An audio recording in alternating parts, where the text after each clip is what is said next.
lots more marketing spend and higher content costs. So if you want to whack up my screen, producer Phil, I've made a graphic there so that we can look at this on one page. Fantastic. Also, the slowing subscriber growth, that was one thing I was watching out for. You know, how much growth, because we know they've been adding like crazy, but is the growth slowing down?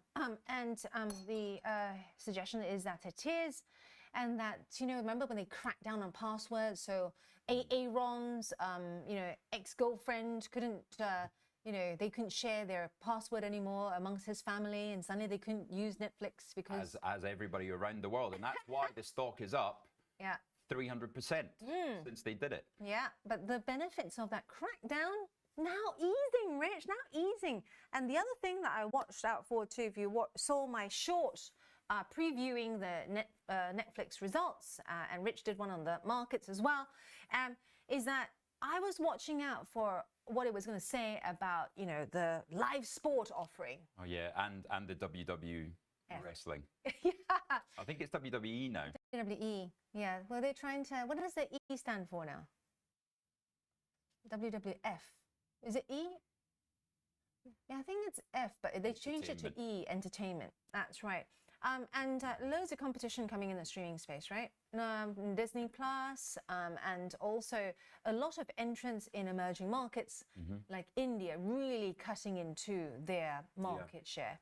So all in all, the market tried to spike. We saw about, remember it had gone up 1.9% during the day, and it tried to go a further 3%, but straight back down. So we'll see when the all sessions open, but it is down around about 1.8%. So giving back what it had gained during market hours yesterday. One to watch. But those of you who sell vol on earnings, then you will be a winner, because certainly was expected more than a 2% move. So, right. Do you know what's on the same price to earnings as Netflix? Oh, is it in luxury? You are wearing it. But remember you teased me, I was Burberry and for a long while. I think that looks like Burberry, definitely. It's a knockoff. It's a knockoff. I love spending on experiences, and I hold luxury stocks, but I don't spend on luxury because it just doesn't make sense for me. I mean, I don't buy luxury items. So when it looks as good as that, then you take the knockoff. I have a hack. You know, go to the places where they produce all the stuff for Burberry anyway, and you're gonna get a pretty good copy. But you know, from a different brand, not not like a Burberry with one less R. Pre-marché. Right, let's have a look at the results then. So this thing is on the same price to earnings. That is right, 40 times earnings for Burberry. And what do you do when you're on 40 times earnings? Well, you don't expect a 1% drop in sales. I don't think those two really compare, but it is in recovery phase. So comparable sales, smaller than expected drop of 1% in early signs of a recovery, very early signs of a recovery. And of course, the new CEO has been there for around a year now. And we're getting away. The good thing is they're getting away from the profit warnings and having dropped to £7 at one point, I think. Yeah, it was harsh. Now seeing them up at about 12.40, I think they were. So I got out in October after I couldn't stand you ribbing me and calling me Burberry Ange, or was it Frank that was calling me Burberry Ange? And the next day went out with Tom Roberts' clients who were big on Burberry. They were listening to the show going, you know, why did you come out? Why did you come out? Because we had China Tuesday. Yeah. Right? And then after China Tuesday's effects wore off, it went back down again. I was like, yeah, I feel so bad right now. But I mean, I am not a fan of Burberry. It is at the extreme lower end of the luxury scale, and also the weakness. Extreme low end, that's a bit harsh. It's where my dinner jacket's from. If anyone covers luxury as a luxury analyst, Burberry is kind of like, you know, considered up and coming. Not to say your Burberry jacket's not nice, but you know, as a luxury analyst, that's where they frame it. Hermes is at the top end, right? Right. Yeah. Asia Pacific, it's still down there, 16%. We're seeing a lot of regional weakness. Americas, we know, is a very big region for Burberry, still down 9%. All regions for their products showing negative performance. You haven't been buying enough stuff at the airports, Rich. The argument from them was that sales improved sequentially throughout the quarter. Will they be good? Let's see if they are good enough when we get the opening indications through. But if we have a look at the chart, it's at a very interesting level. Look at that. That is a big W for Win. And Win is what you have done if you own these in the £6 or £7. As recently as April. April, along with everything else, of course, these things, it's £7 and it's been one-way market since. And speaking of one-way market since, I mean, you know, yesterday, there's another, epitomizes, you know, the sort of headspace that markets are in, right? US stocks still at fresh highs. We're seeing, you know, strong retail sales, strong numbers, although we are starting to see mixed US data. Be interesting when Joachim comes on, because the last time he was on, he was saying 10% correction, remember? For US stocks. He wasn't saying immediate. Not immediate. So I would imagine it will be the same kind of message. Yeah. I think he was saying next 3-4 months. Yeah. Into the usual August, September, October. That is your worry zone. Poppy chiming in. I had to give them a yellow card each for being too bullish yesterday. These two. Now, Poppy, that's even worse because Poppy's a value investor. And we are, So you go, that's right, Poppy, climbing the wall of worry. Yeah. It does remind me on a bit of research I saw this morning saying that the short squeeze impact is fading. The S&P 500 upside is limited. This is from research out this morning. The short squeeze continues as consensus short baskets hit a new high at 67% versus April the 8th, but with a fading impact to the S&P 500. That's right, they are up 67% since the lows. However, the buying is drying up, and you've got the extreme weight of the Mag 7, as well as a significant drop in retail market making AI flow and Robinhood market share.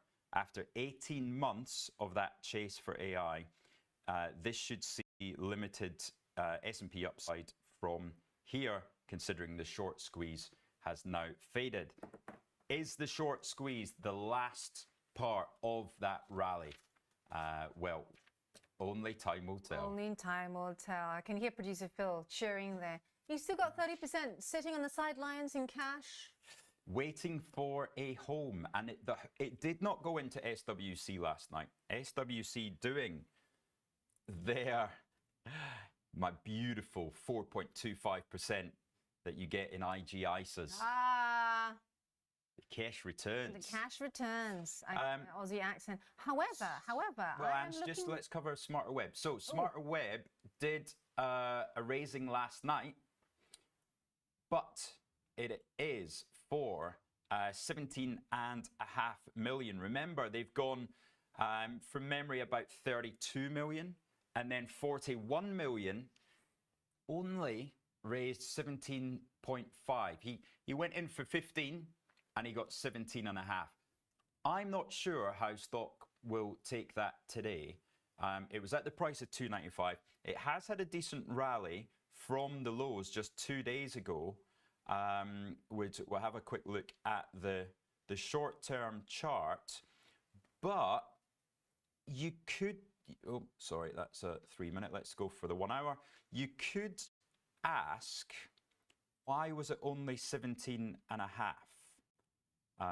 Which would be a fair question. So let's see how the stock reacts this morning. It does, of course, add, I think, about 6 million new shares to the share count. It gives them that cash to buy Bitcoin.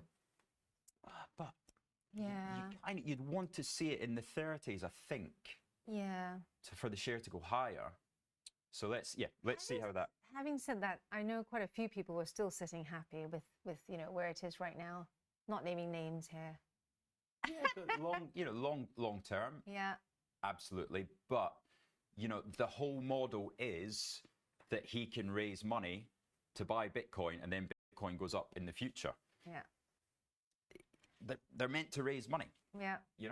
And that's dropped from 41 million down to 17 and a half. So for those of you wanting to know more about this, tune into our playlist where you'll find Rich and his stackable boxes.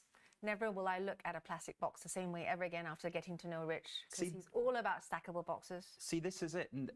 Netflix is writing down the value of their content. I don't think there's even any value on our content.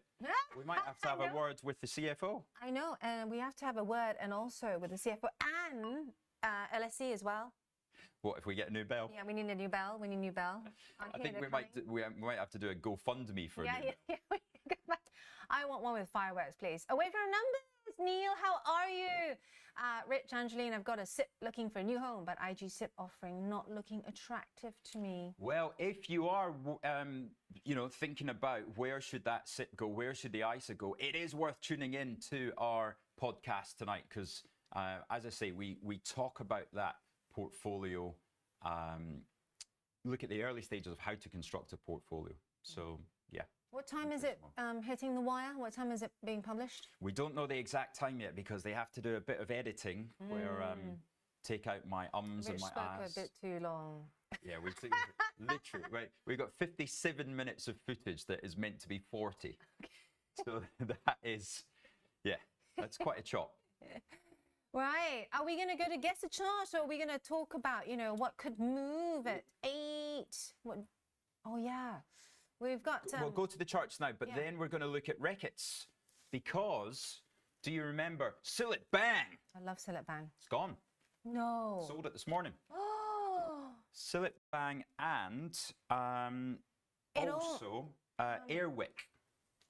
So this will be an interesting divestment. Is this the essential home divestment? Is that? That's exactly it. Yeah. So enterprise value of up to 4.8 billion. Reckitt's retaining a 30% stake. But, considering you're going to get 2.2 billion back in a special divvy, be interesting. I like Reckitt. It's a really good defensive one. But now that you've said it's sold Sillet Bang, so... No, it's Sillet Bang. Sillet is great until you put it on your chrome and your Hans grower and you forget to clean it off. And then it takes off the chrome. Does it really? Yeah. That's why it's so good. It's a good product, but it does actually ruin, if you forget to wipe it off and clean it off, it does totally ruin it. So just so you know. Right, we're going to guess the chart next. For those of you, it's a UK stock. Any other hints, Producer Phil? Who got it yesterday? No, it wasn't. I know I didn't. Who was it? It was someone new yesterday that got it. No. Two phones. Oh, did two phones get it yesterday? I missed that. Yeah. Two phones, falling asleep at the time because they're over in the US, aren't they? Let's see who it's going to be this morning. Are we ready? I reckon I've got this. Drum roll. Let's go.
Hey, trader friends, welcome back to Opening Bell with us. My goodness, lots and lots of guesses coming through thick and fast. Some saying Babcock, some saying Persimmon, and it looks like the winner is Hamish. Yay!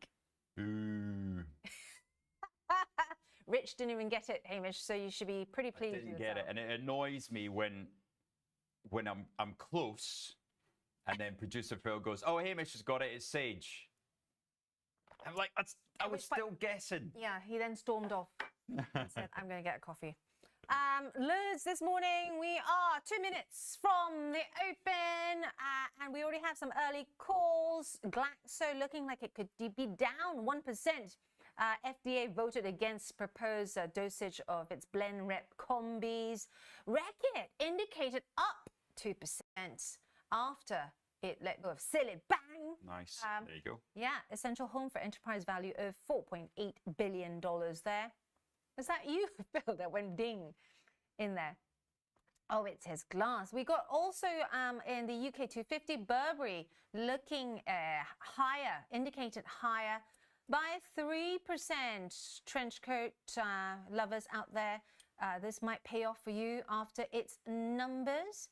And Senior, Andrew McKilvey, I know you like Senior, was we are seeing indicated 2% higher after the sale of its aerostructures business for £200 million in the share buyback. Now, just Saul Rodriguez, thank you very much for writing in, but you might not even hear this because you're saying there's no sound on the YouTube. So let's just check in case, because he is in the US, maybe it might be on the Tasty stream or something like that. But for the rest of you that have got sound, we are looking at 7:59. Maybe if we can put in the Tasty, maybe we can put in the comment section of the Tasty, we give him our UK YouTube, then Sal can then log in. Yeah, Phil's on it, And we'll get another subscriber. Yeah, hit the like and subscribe button if you love all these early indications, because don't be a freeloader. We know there are like half of you out there that are silent listeners. Don't be shy. Also come in on the chat. Burberry up 2% and some calling Glaxo down 3%. Wow.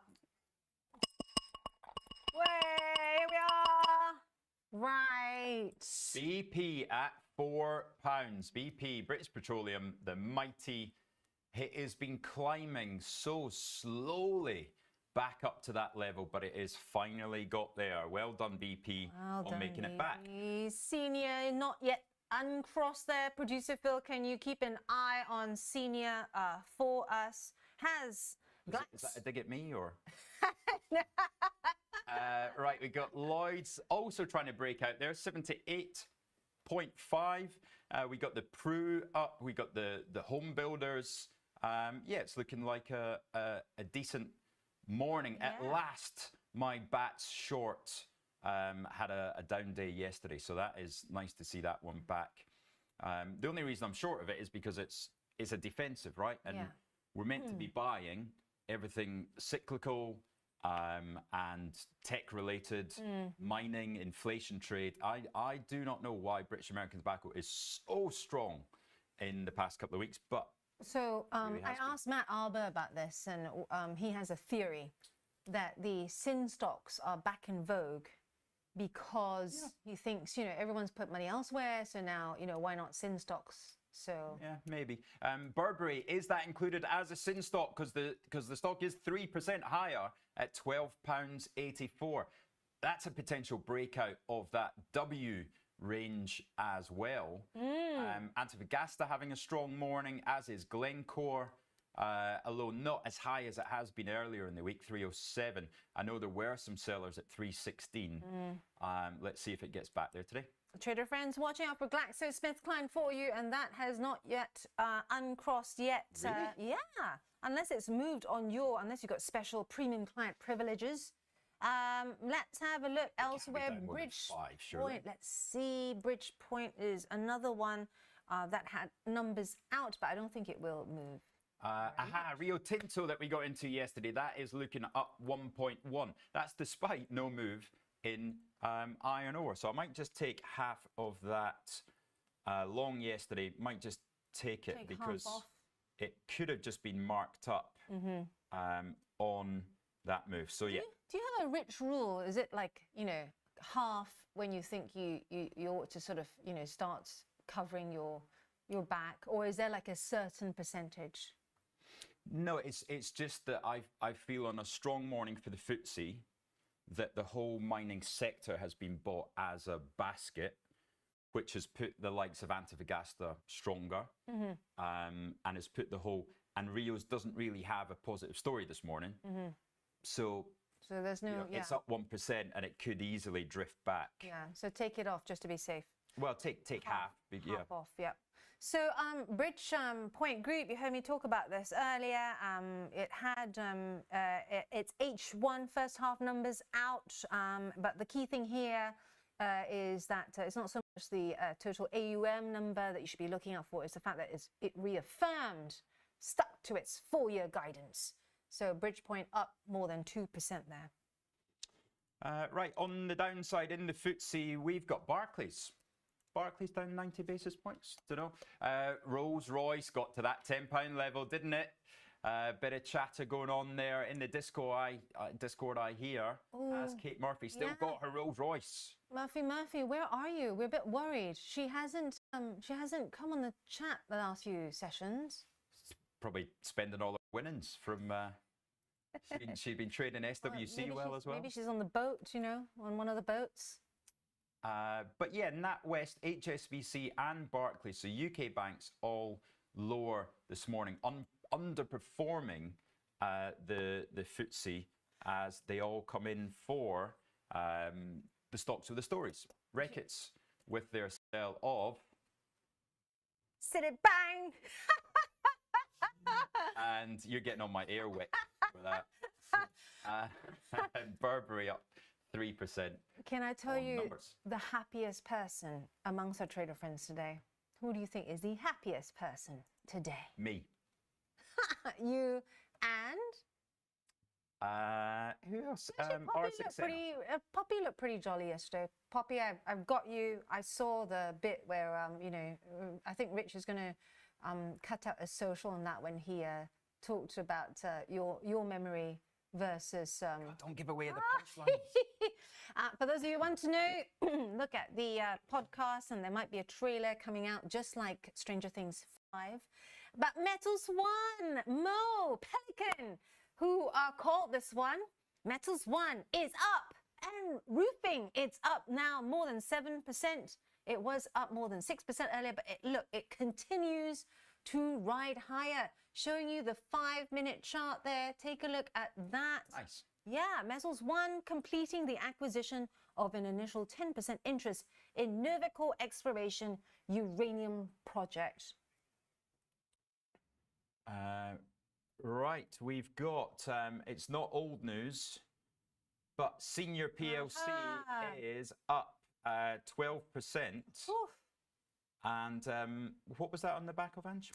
The share buyback of £14 million, and also the sale of its aerostructures business for $200 million. Andrew McKelvey. Breakout. Yeah, Andrew McKelvey calling this one because Senior is one I know that he watches. Look at that. I mean, very nice there. That's incredible. Never heard of it. Joachim will be coming online to talk about that because he is a big fan of Senior. He'll also put your questions here for him. He'll be talking about Burberry, Costain, and also he is going to talk about Euronext. But look at what recovery EasyJet had yesterday. Remember, it was down at 485. Well, EasyJet recovered back above £5 now, so a 3% rally off the lows on yesterday's number. We questioned, is it time for a long EasyJet, short Ryanair? Ryanair, of course, huge outperformer. And was EasyJet really as bad as we thought yesterday? B&M, we've been watching all week. B&M is a really strange one. I think, who trades this? What are you, an owl? Just, you know. Right, you see B&M there from the lows of 222. We know that Andrew McKelvey was in there. Andrew, Taking all the bargain discounts. And now, yeah, rallying up this morning up to 235. So that's been a nice trade on the week for him there. Yeah. Who was it? Luke Moore said that V&M for him was a, you know, an indicator of economic anxiety and hardship indicator. Now, how is SWC? Well, it's a widespread at the moment, £283, so nothing to go on there yet this morning. And then Valterra. We were talking about Valterra with our good friend Garth yesterday. That was a great segment with Garth. And they've had numbers this morning and looking good. Valterra, they had their earnings. How is it doing right now? Yeah, up 4%. Wow. I guess the investors and traders holding on to the fact that it's saying it's still going to stick to its guns and going to deliver on its M&C production within its guidance, albeit at the lower end. So they seem to be taking, you know, some a sigh of relief rather from that for Valterra. Yeah. BHP. Have we looked at BHP yet? Up 1.6%. I think in line with the sector though. Let's have a look at all those miners before we go into Europe. So here they are. Look at that sector. There is your inflation trade back on. Copper up 80 basis points to $5.55. The two trading in tandem really. London back above 9,700. Then you've got, all much of a muchness, as I say, trading as a group there. The big five, Anglos, Antos, Glencore, Rios, BHP, and then some of the smaller ones, such as Valterra, having a decent day. What's not having a decent or sweet day? Go on. You like your chocolate, Rich? Yes. Yeah, you like your chocolate and you like your candy as well. This man buys a lot of candy. He then leaves it in the studio and around, and guess who eats it? Generosity. I then eat it, and it's just absolutely like I now have to go on a diet or go to the gym or something, but he just leaves it everywhere, even around the studio. We're gonna have rats soon. London cocoa.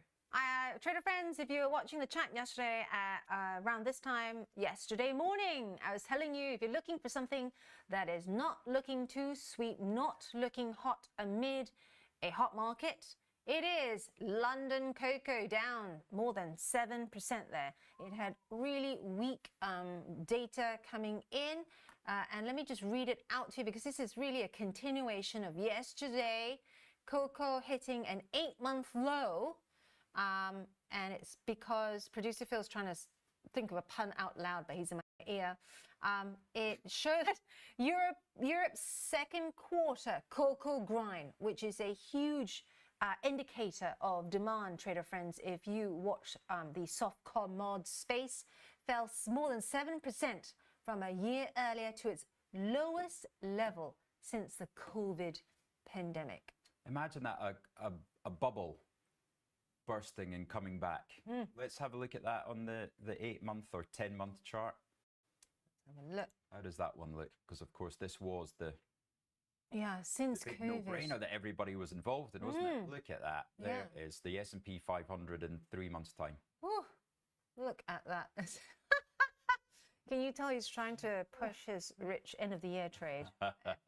Yeah, I mean, it could do no wrong, right? I mean, cocoa, even like last year was one of the top performers. But look at it now. What about coffee? Did coffee come back as well, or is that still going? Let's see, Arabica. Here we are. Yeah, here we are. And the key point, trader friends, if you are touching the soft command space, I always point this out. In fact, Scotty Byrne was here as well, and you both talked about this. Make sure you have your gloves on when soft commodities fall, because it takes the stairs up, but it takes a lift down. And as you can see here, look at those amazing red candles. Once it breaks lower, it really does, you know, skid. It just goes. What was the level when your technical expertise would have said this is going lower?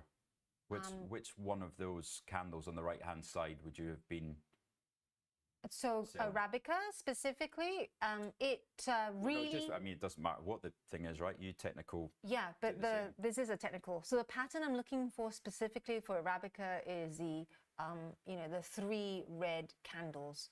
And as you can see here, I look for even 4. So this is a daily chart there. If we see 4 or 5 candles, it means it's going to streak lower. Can you see 1, 2, 3, 4? 1, 2, 3, 1, 2, 3, 4. And if it's broken very, very hard, like 3 days of closing lower, big fat candles with very short wicks, that means the sellers are now truly in control. Yeah, but that's changed as of 5-6 days ago. Well, I think Arabica could potentially go lower if it doesn't break above the level seen. I always go to the left of the chart, right? Scotty also talks about this. If it doesn't break and close above the level seen in December 2024, I kind of like later but safer. You might be more risky rich. Not me, I was in bed by 10 p.m. last night. Well, I was in bed earlier. Producer Phil and Terence were out clubbing. But safer Look but at later. that. You start talking about Terence and the name straps come up. I know, right? But safer but later for me, if it's going to continue moving up, I want to see 3 to 4 daily closes higher before I get back in. Okay. Right, a very quick look at Europe then. Let's see Gucci at the top of the pile, benefiting off the back of Burberry. Because if you're buying Burberry, obviously, you're going to buy Gucci as well. Is that a Gucci belt there?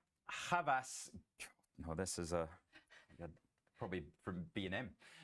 Havas is up 1. That's I just saw had a notification come through that Vivendi was having a strong morning, so we'll look at that in a second.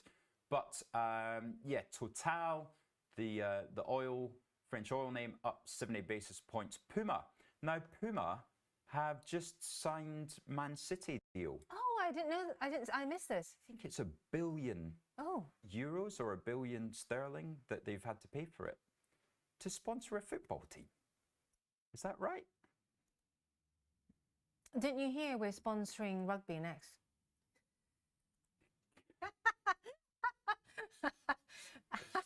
Please hit the like and subscribe button, people, Twitter friends, because we bring you all the juicy stuff that you don't normally get here, and also because we are in conversation with you all day, you get it in real time, which you don't get anywhere else but here with Rich and myself. I think CNBC have been watching us in the morning. You said that. You said that. About 7:05 this morning, they started talking about Burberry, and Sedgwick got very animated, and he said, "Are we actually having a laugh on this one?" So I mean, CNBC, I didn't think they could give opinions, but you know, to say 40 times earnings and their sales are down 1%, are we having a laugh on this one? So this is good. But CNBC moving towards our content. Yeah, they must be copying us, Rich. Just like they did when they started off. They looked a bit uncomfortable, didn't they? Yeah. Yeah. But because we have you guys, our trader friends here, and you're so engaged, thank you very much. Yeah, it makes our lives, Rich and myself, so easy. Arsac sent an email the other day and said, you know, I hope you don't mind, and that we ask so many questions. No, we love that. Ask more questions. It makes it easier for us, Rich and I, to give you content that you love. And that is good for everyone.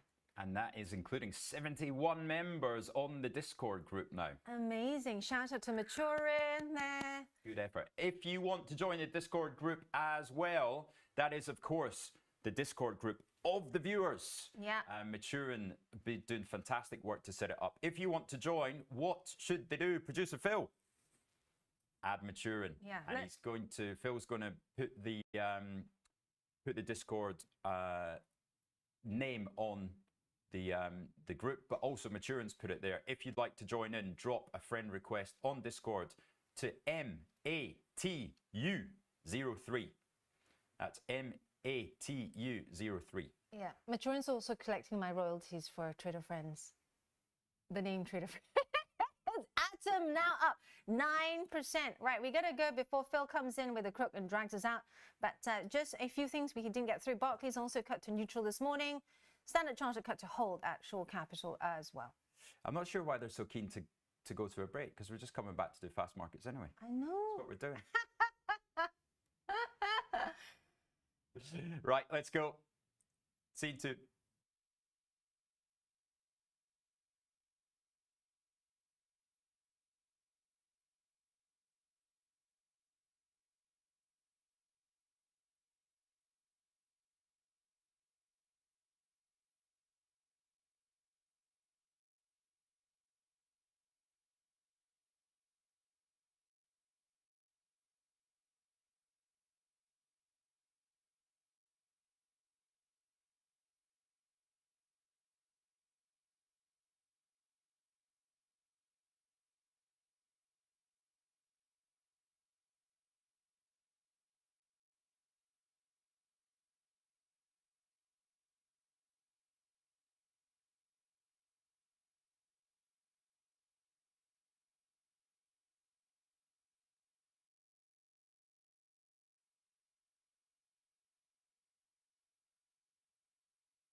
Right, so let us know what you would like to look at. We've done quite a lot of it already this morning, but we're going to take a look at my Tasty portfolio and see what is in there. So we've talked about Apple. That one hasn't really been making any headway. Considering all-time highs, it's gone from 209 to 210.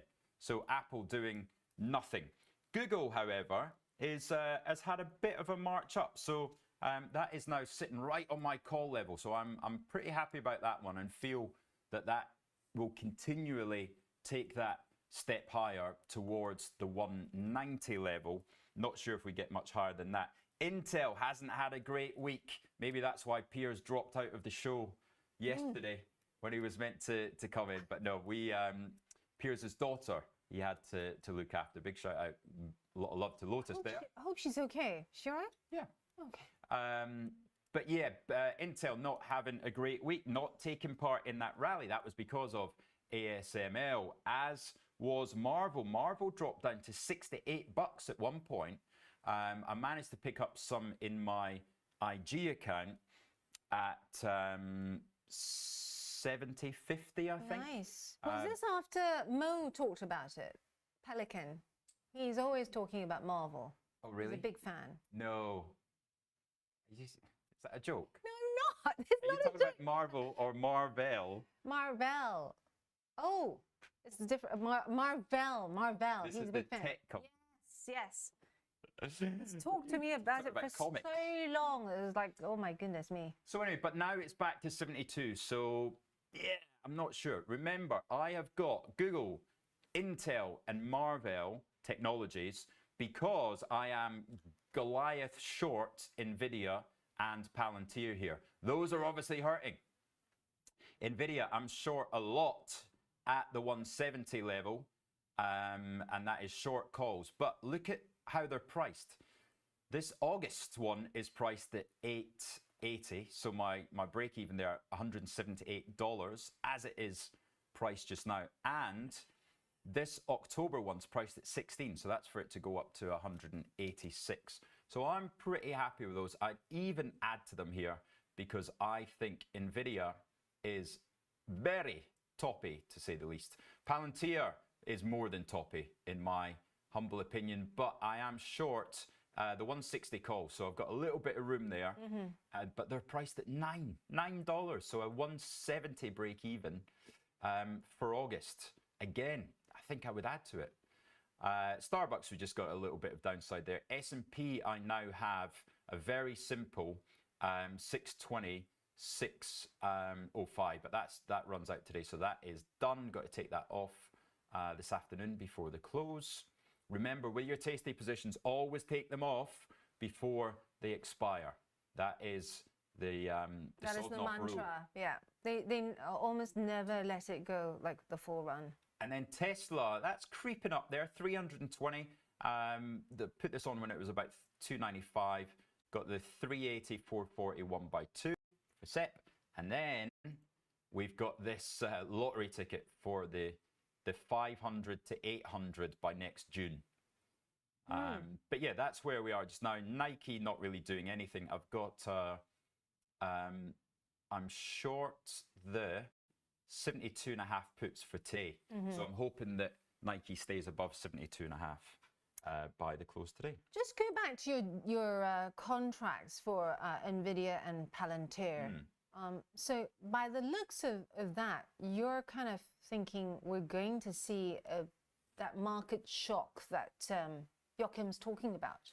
No, that doesn't need a market shock. That needs them to stop going up, right? If they flatline here, then I am coining it in because I am also short the 135 puts, I'm short the 125 puts, and I'm short, well, I've got a bit of a July 165, 152 on, but it just needs to stop going up. And that's where I am with both Palantir and NVIDIA. I think they've topped out. I think the market's topped out. If the market's going to continue going, it's going to be because of a widening of the breadth of the market. And that's when I see markets like the FTSE start to really ramp up. I see stocks like Intel start to go. I see Marvel start to go. And I see Google and Apple. So that's why I've got long structures in all of those against 2 trades in NVIDIA and Palantir just for them to stop going up. With NVIDIA, you might want to look at some data showing increasing interest from the retail market. Well, no shit, Sherlock. Yeah, but even more. It's the only 2 stocks that people buy. Even more, than what we've seen before, because that could. Yeah, but that doesn't move a needle on $4 trillion. Well. That's my whole thing about NVIDIA at 173, 175, 180 is that the earnings movement, they cannot give you the earnings upside to warrant being more than 4.5 trillion of a market cap. It's not possible. They don't have the supply capabilities to make that much money, never mind the potential competition that comes in. So the pie cannot get any bigger. And that's why I'm so high conviction that 4.5 trillion is as high as this thing can go. In the short term, remember, options run out, right? So by September, that's fine. I can get 1 more quarter's earnings. I'm not saying that it doesn't go higher next year, but by that time, I don't care because I've taken the premium. Cool. Speaking of fast, how fast are you at getting charts up? You ready? Are you ready? Fast finger, Rich here. So let's have a look at some of these stocks that have moved higher and we might have missed earlier on. Telenor, if you bring that up, Telenor is rising to a more than 5-year high. This is Trader Friends because of a Q2 beat, and also it is saying its outlook is looking even better here. Q2 adjusted EBITDA more than 9 billion Norwegian crowns. That is 908 million in terms of dollars for you. Next one, go. The next one is we are going to, and this is my wonderful machine that I've built here. Electrolux is the other one, moving the other way. Electrolux call out. Here we are. Oh, ouch. Yeah, take a closer look at that, trader friends, because that is a big gap down there. And this is because it's saying that things are very dire in Europe for it, despite its earnings beat. Citi and Kepler also noting the weaker than expected performance in Europe.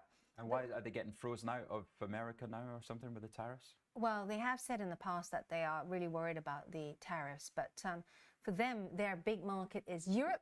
I'm just here to entertain myself. They didn't actually really talk about the tariffs because I think they've talked about it for so long now. But their biggest growth market is Europe, and it is saying now that the competition is crazy and it is not looking good for margins because all that's getting compressed, right, for its home appliance goods and stuff. And producer Phil is saying we have time to, we could wrap now. Time to have a look at one more, did he say? Yeah. Right, UK markets. Let's get an update on those then, with Ocado leading the board, up 5% there. That has been it's a good week, actually. That's the old short squeeze is truly on in Ocado. Reckitt's gaining up 2%. BP's kicked on from that £4 level, now £4.04. And yes, the miners are still there. BHP's leading. Rio's, yeah, it's exactly where we were, up 1.1. Anglo's £22.15. It has dropped a bit back on the week. And then where's our rollers? Where's Rolls Royce? You doing this for Kate Murphy? SSE holding £18.60 level. Oh. The mighty Vodafone 82.40 at the high end of that range. Diageo 19.20. Yeah, I was going to say finally moving.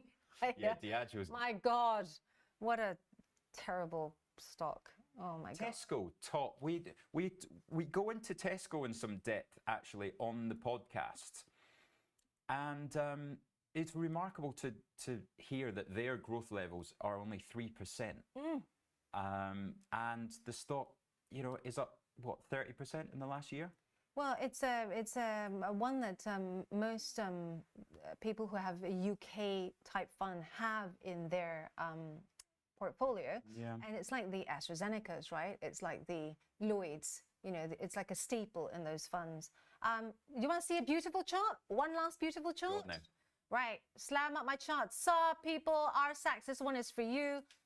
Defense is looking like it's helping in terms of spending, helping this stock. It shot up 10%. It is now starting to turn. Andrew McKelvey always finds it really funny when I say it's starting to turn. He goes, well, how do you find this out? Like, I'm looking at the stock.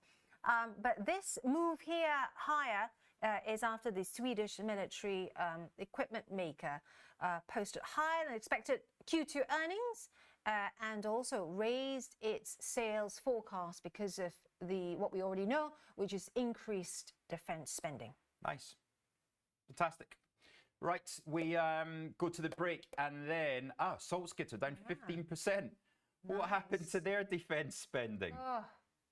Oh, we got to take it. Thank you, Idarot, for telling us about that. That is, look, it's right back down to where it was before it announced to everybody that its steel could be used in that German defense build.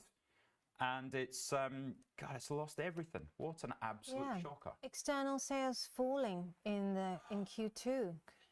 So, yeah, they might, investors not liking this at all. No, Phil's not liking this, Phil. Right, time for Joe. All right, let's go.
Hey trader friends, welcome back, and we are joined back by popular demand, Joachim Clare.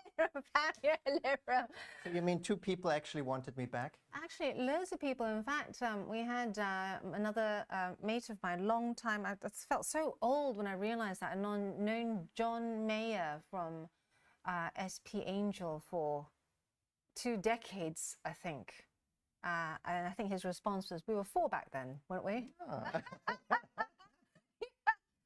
So yeah, it's always great having you on. I see, you know, I love how you're consistent. It could be 35 Celsius, trader friends, and Joachim will still be in a suit. Oh, absolutely. I mean, I am one of the few people who still wears ties into the office. As long as I'm in front of a camera, I will wear suit and tie, no matter what you do. I love a bit of consistency. Speaking of consistency, yes, I know you and Rich are betting that the now slightly consistent grind up taco markets is going to have a correction. Are you reiterating what you said here the last time? absolutely. Nothing has changed over the last 2 weeks since I was here last time. In fact, there are some new signs of some exuberance in markets. I love to read Sentix, which is the German weekly sentiment survey that everybody can download for free. Is that what you read before you go to bed at night? No, but every Friday they send me an email to ask their views, and then on Monday they send me a nice little note of where things are. And just this Monday, in the latest note, they said that the setup in terms of investor optimism is such that they expect a massive increase in volatility in August. Now, what could possibly happen in August that creates an increase in volatility? Exactly. So I think 2 weeks ago I put my money on the trade war heating up. That promptly got delayed 3 days later. But as they say in Germany, aufgeschoben ist nicht aufgehoben. Just because it's delayed doesn't mean it's over. And I think we are going to go to crunch time when it comes to the tariffs. Whether that's late July, early August, as we now expect, or whether Trump is caving in once more, we don't know. But there's something important to realize. Everybody seems to be thinking about the taco trade, obviously, still, and that Trump will chicken out eventually. But the more resilient the stock market becomes and remains, the more it encourages Trump. Because Trump has already been in front of cameras saying, oh, the market takes it in its stride, so they're not worried about tariffs anymore, so I can just go ahead. And in fact, you know, the whole JP tremor that we saw recently, my humble opinion, please tell me, trader friends, if I'm wrong or not, Joachim never holds back. We know each other for not quite 2 decades, but still. You know, that was just him testing, just Trump testing the market, right? Yeah. Let's see what will happen if I wave this bit of paper around and I say that, you know, he's potentially going to see how the market reacts so that when the time comes, you know, when it happens, they'll have a gauge of how the markets might react. Yeah, and my money is still on Jay Powell remaining in office until May next year, so he will serve out his term. Well, just because unless, well, there's not really a reason for him to resign. If he resigns before May, he himself will cause a market upset. We already see that in the interest rate cuts priced into money market futures, that the market is already expecting Jay Powell to be replaced in May next year by somebody much more dovish, who will be much more likely to cut interest rates. Now, having said that, the chair of the FOMC is just one person. So it's not going to change the entire FOMC. But the signal to the market that the Fed has reduced independence is going to be catastrophic. On Monday, I sent out a note to clients when things were still kind of up in the air whether Trump would move forward. With a study that has been done in November 2024 by some academics of how would the market react if the Fed loses its independence. Now, nobody knows is the correct answer. But what they did is basically say, well, if the Fed loses its independence, they will let inflation at 4% instead of 2%. And that they expect will devalue the dollar by about 15%. And increases the risk premium on long-term treasury bonds by about 120 basis points, 1.2 percentage points. And I think that is entirely feasible in the long run. If it comes as a panic, then all bets are off. It might be much, much worse. But to be perfectly honest, in a world where the Fed is no longer independent or even perceived as independent, 5% is a floor for 10-year treasuries, not a ceiling. Did the report say anything about how much lower the dollar might go? I'm just whacking up the dollar basket for you, trader friends. As I said, they expect 15% on a trade-weighted basis. So that on a cable perspective, that might actually get you to 150 for sterling dollar.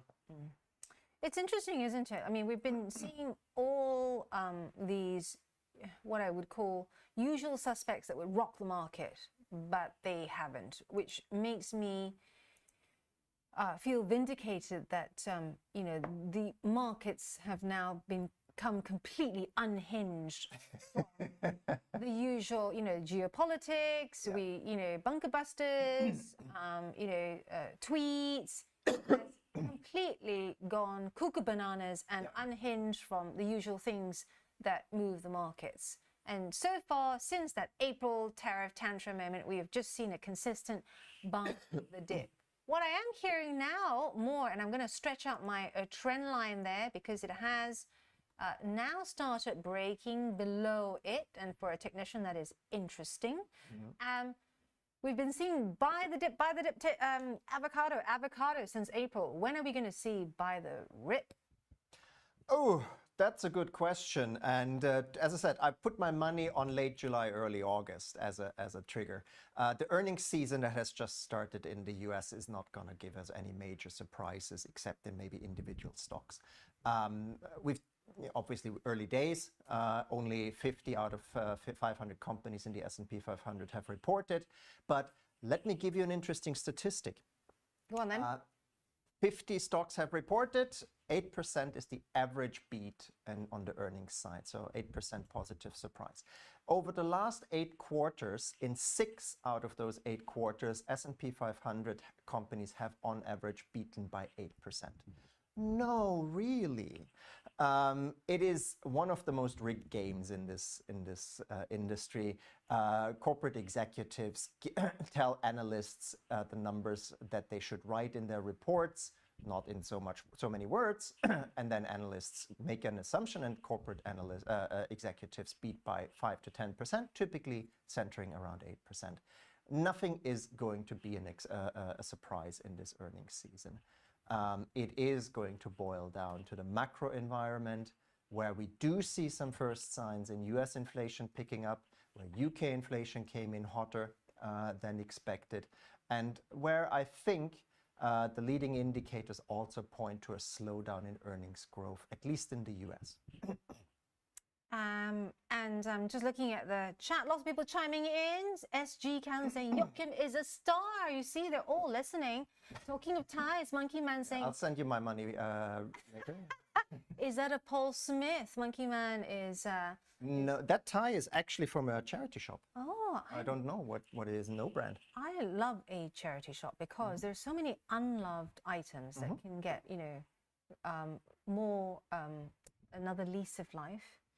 However, if my mum's watching the show, she'd be absolutely mortified because in Asia of her generation, it's still like the soul of whoever that person was that last wore it will remain in the article of clothing. And then she'll go to the next question, which is, Angelina, you piss poor.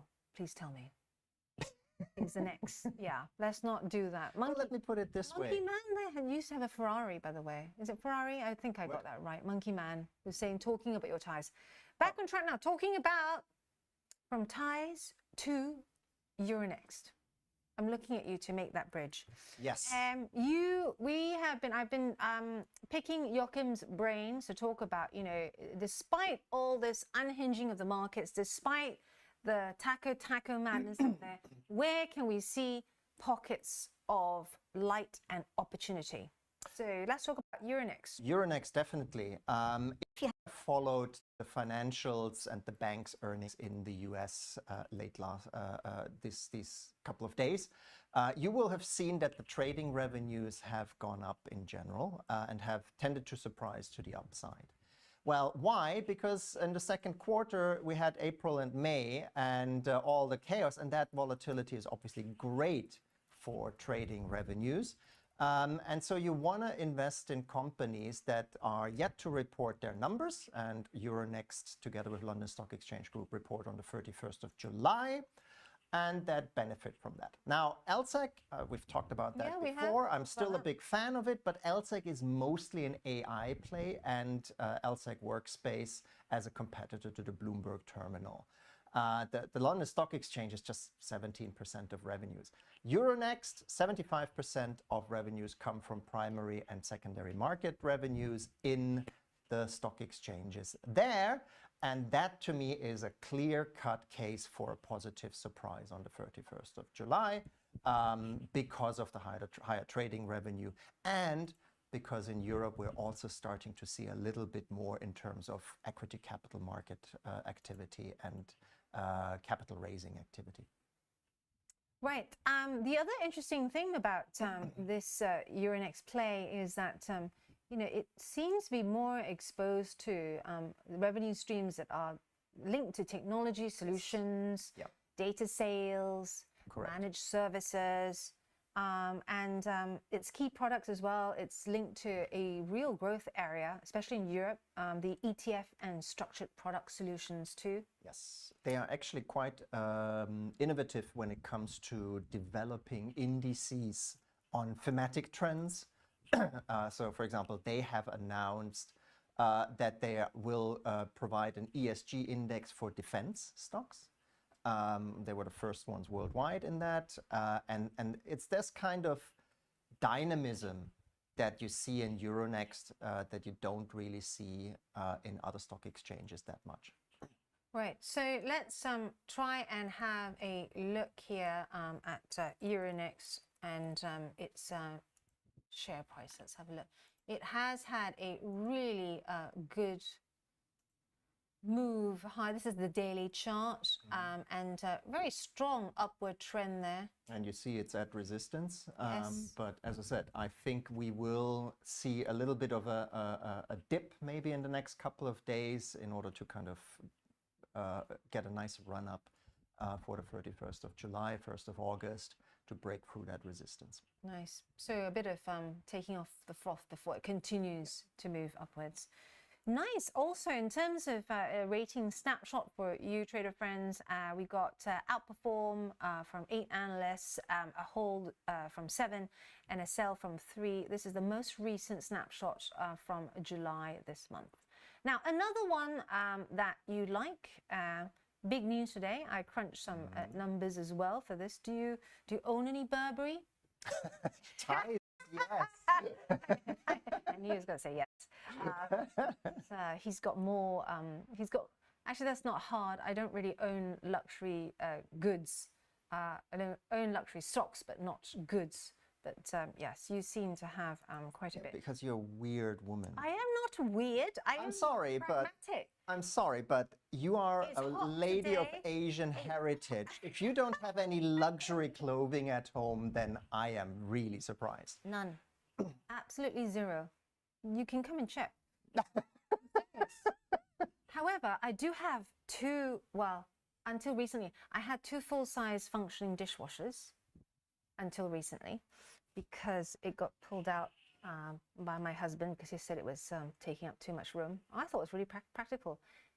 Trader friends, Like a Jewish household. taking a look at, but no, I don't like. Just to have just 2 dishwashers, not two entire kitchens. I like entertaining. I don't like washing up. Burberry. Enough about Angeline's household. Burberry. Yes. Right. Let's have a look at this because we did see it, move quite a bit. It moved a bit higher and then a bit lower.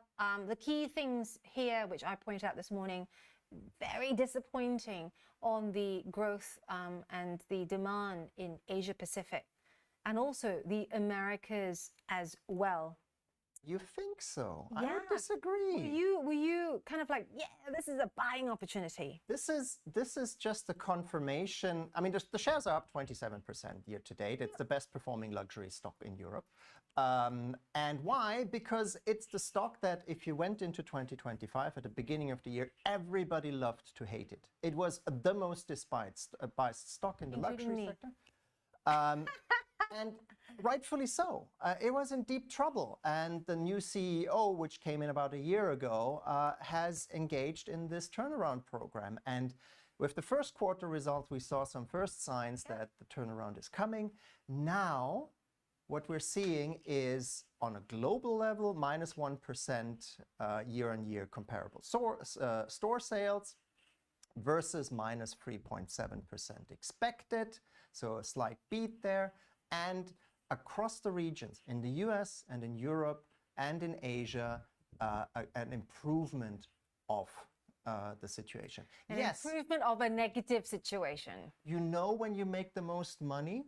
When things go from very, very bad to just bad. Yes, yes, I know that. But my problem with Burberry is that it is at the lower end of the this is not to be good time, of the luxury spectrum. Yeah. And also we are seeing still, signs of consumption weakness. Inflation is high, and so it's not really servicing the end of the market whereby, if times are bad, it doesn't really matter, right? And also the whole, coming back to, I'm going to get Burberry's share price up. Mm-hmm. Yes, it has done well, but my thing with Burberry is that, look, it's down 1/3% there. And I'm going to show you, trader friends, my daily chart there. Here we are. It has done well, but I am still not convinced that, demand is going to shine in the second half of this year.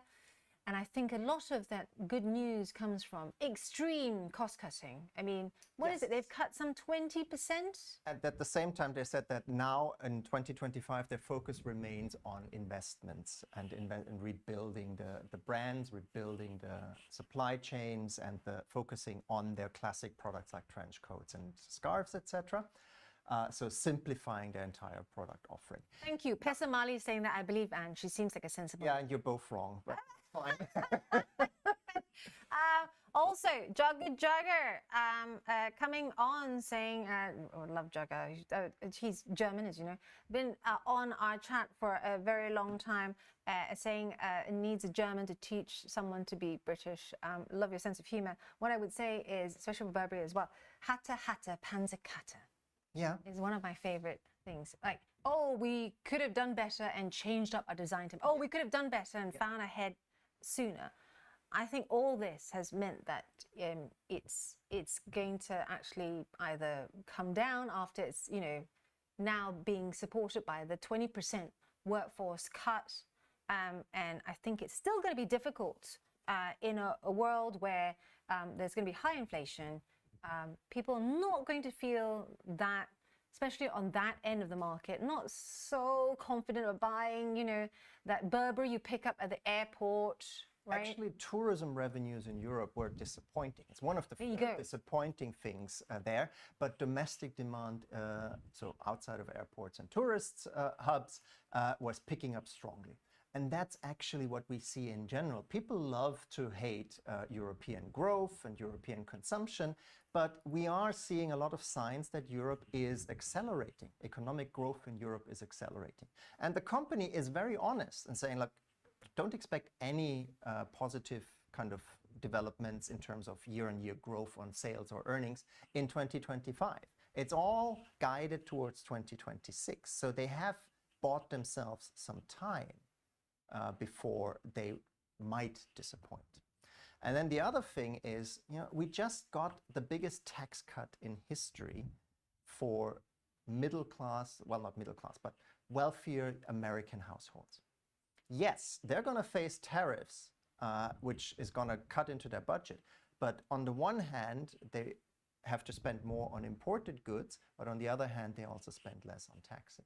So I'm not that worried about consumer demand in this kind of affordable luxury segment in the US or Europe. And everybody knows that Asia is in terrible trouble. So that, in that respect, nothing is new. Indeed, if you look at earnings revisions, luxury companies across the board have seen negative revisions. Burberry, no. Because everybody was so pessimistic already that it has found its trough, and we're now starting to see some earnings upgrades.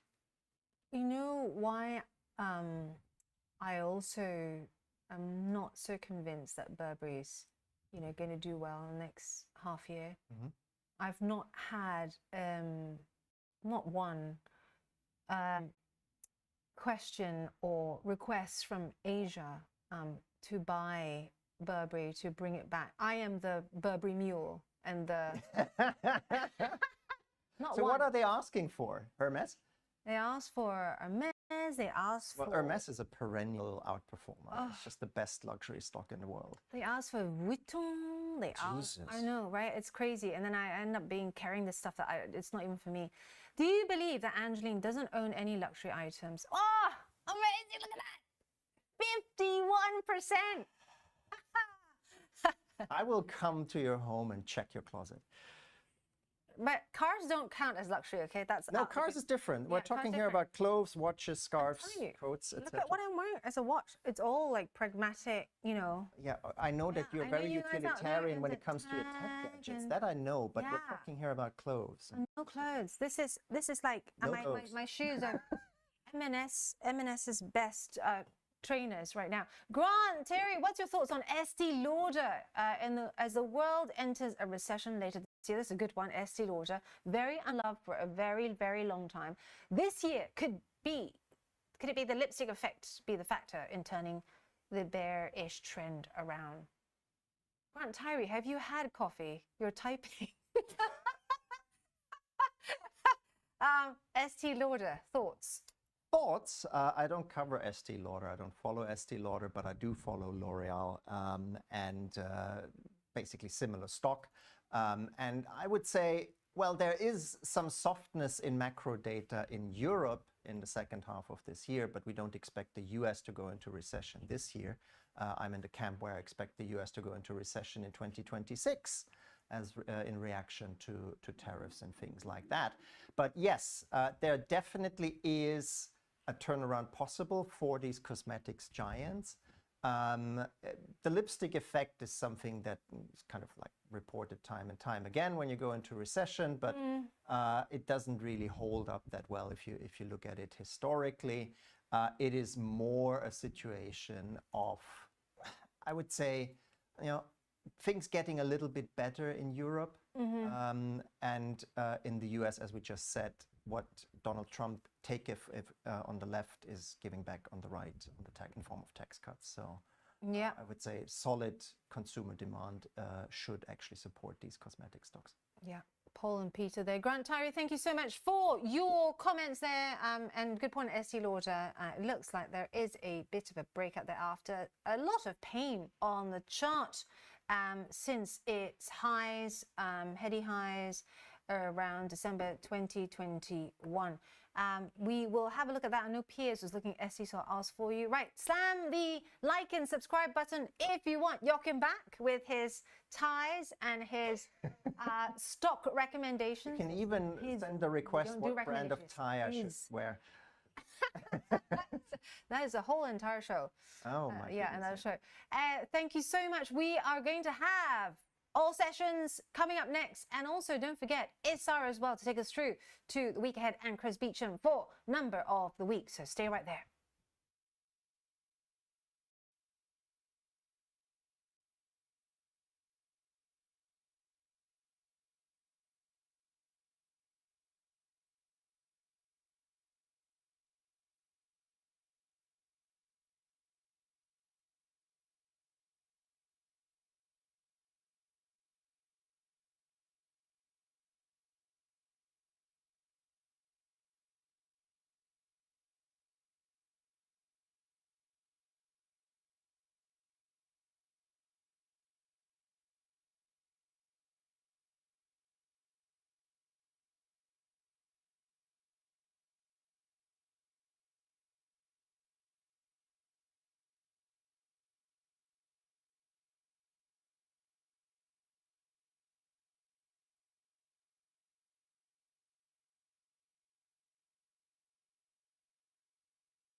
Welcome back, everybody. So we're going straight into all sessions. We've got Elliot Harris with us to run us through not only what is about to open and what we're seeing in the US, but then having a look at Tesla, Netflix, and maybe even some downside protection at these heady heights.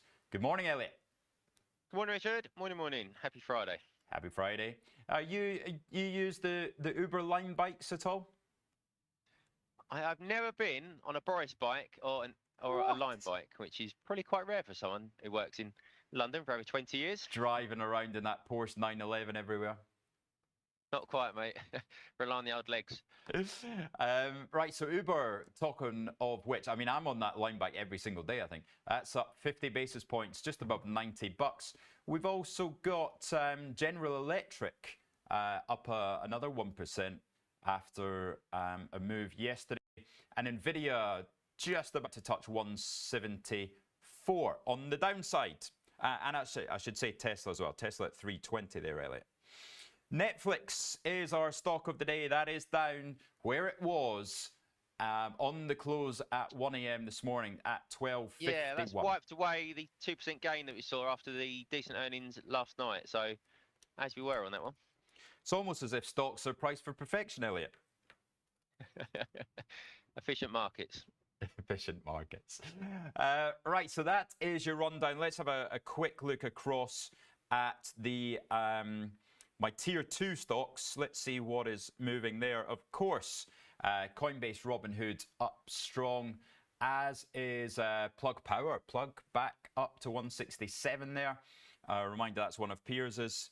And MicroStrategy, $454. We saw Palantir there somewhere. Where's it gone? I swear I saw Palantir up a percent. I think it was on your previous one, just before. Yeah. Anyway, don't want to look at it anyway. It's costing me money. So Elliot, let's dive in then. So it was an interesting week with that Powell rumor on Wednesday. Oh, it really was.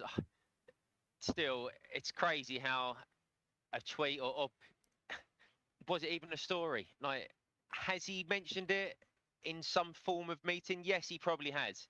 So Yeah, that then be elevated into exactly. So that's then be elevated into a huge story and have the effect that it did was.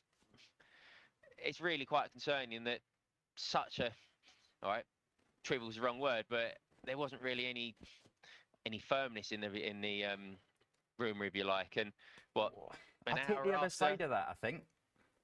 Yeah, and a lot of people did, especially on our daily options. The market came off quite aggressively. Saw a lot of clients which stepped in and actually bought the money calls and said, "Okay, I'm just not believing this."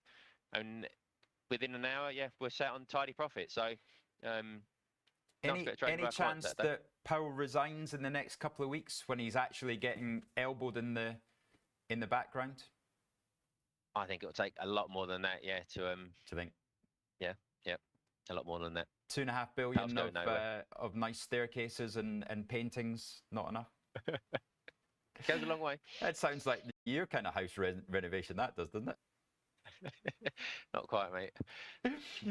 So we had, but it was an example of what can happen with all this, as I say, markets. I kind of joke price for perfection and everything, but with all the risks of inflation, with the risks of those bond yields back above 5%, with the risks of Powell doing a bit of a disappearing act, then it'll be interesting if anything does go wrong. What does vol look like? Yeah, vol isn't as low as what we might have expected. Now, if you think that IV is basically the market's fear gauge, if you like, that's how nervous our market. So when markets are generally at lifetime highs, which is where we are basically on the S&P and the Nasdaq, you would expect vol to be lower than it currently is. So S&P vol on a 1 month, 2 month basis maybe goes just about sub 10%, I would say, as a floor. Now S&P vol on the 1 month, 2 month is around 13%. We've still got 3 or 4% to go in terms of vol. Yeah. So the market isn't being complacent. The market is still aware that, okay, it's not going to take a lot from Trump, and he's never been great at listening to the experts. Yep, he knows best as always. So the market's still nervous out there that he does something out of the box, if you like. With good reason. Absolutely. You're not forgetting that we've got in 2 weeks' time, we've got this tariff deadline, and whether we'll stick to that. Yeah, the market though, and investors, as they've almost become desensitized to all the latest tariff story, if you like. So I think he came out maybe yesterday, maybe Wednesday evening, and said that he's got 150 letters waiting to be sent out, saying 10 to 15%, slightly down from 15 to 20%. Yeah. The market's sort of turned a blind eye in terms of the overall push to fresh highs. So for me, equities, I still think the risk is definitely to the top side. However, I was having a look at a trade, and nothing out there looks overly cheap at the moment. Chart of and that kind of rolls back to the idea that I think Vol's got a lot more room to go. I think Vol will continue to come off. I've certainly been banging that drum over the last 2 or 3 weeks about how IV continues to soften, but it's got a lot further to go, I think. And that is because we're going into July and August? Yeah, you always get a bit of a summer lull, but more really just going back to market dynamics, really. For me, I still don't necessarily see where the bad news is coming from. I still think there's plenty of good news out there. There's still plenty of strength in the AI sector. I still think we're going to push higher. I was having a look at the skew, though, it's not as steep as it was, but it still remains fairly punchy. But having a look at, say, the top side, even if, say, having a look at September, right. 67 calls around there, if you want to get the chart up. Which call, sorry, 67? S&P, yeah, so, yeah, S&P for September, 6,700 calls. Okay. Yep. You're looking at what, they're around 15 offered. In fact, 19 at 20 and a half. Yeah. Yeah, I'm not in a rush to buy that, to be honest. So I think that's going to decay as Vol comes off. Okay. Yes, I'd give me a price around 10 or 12.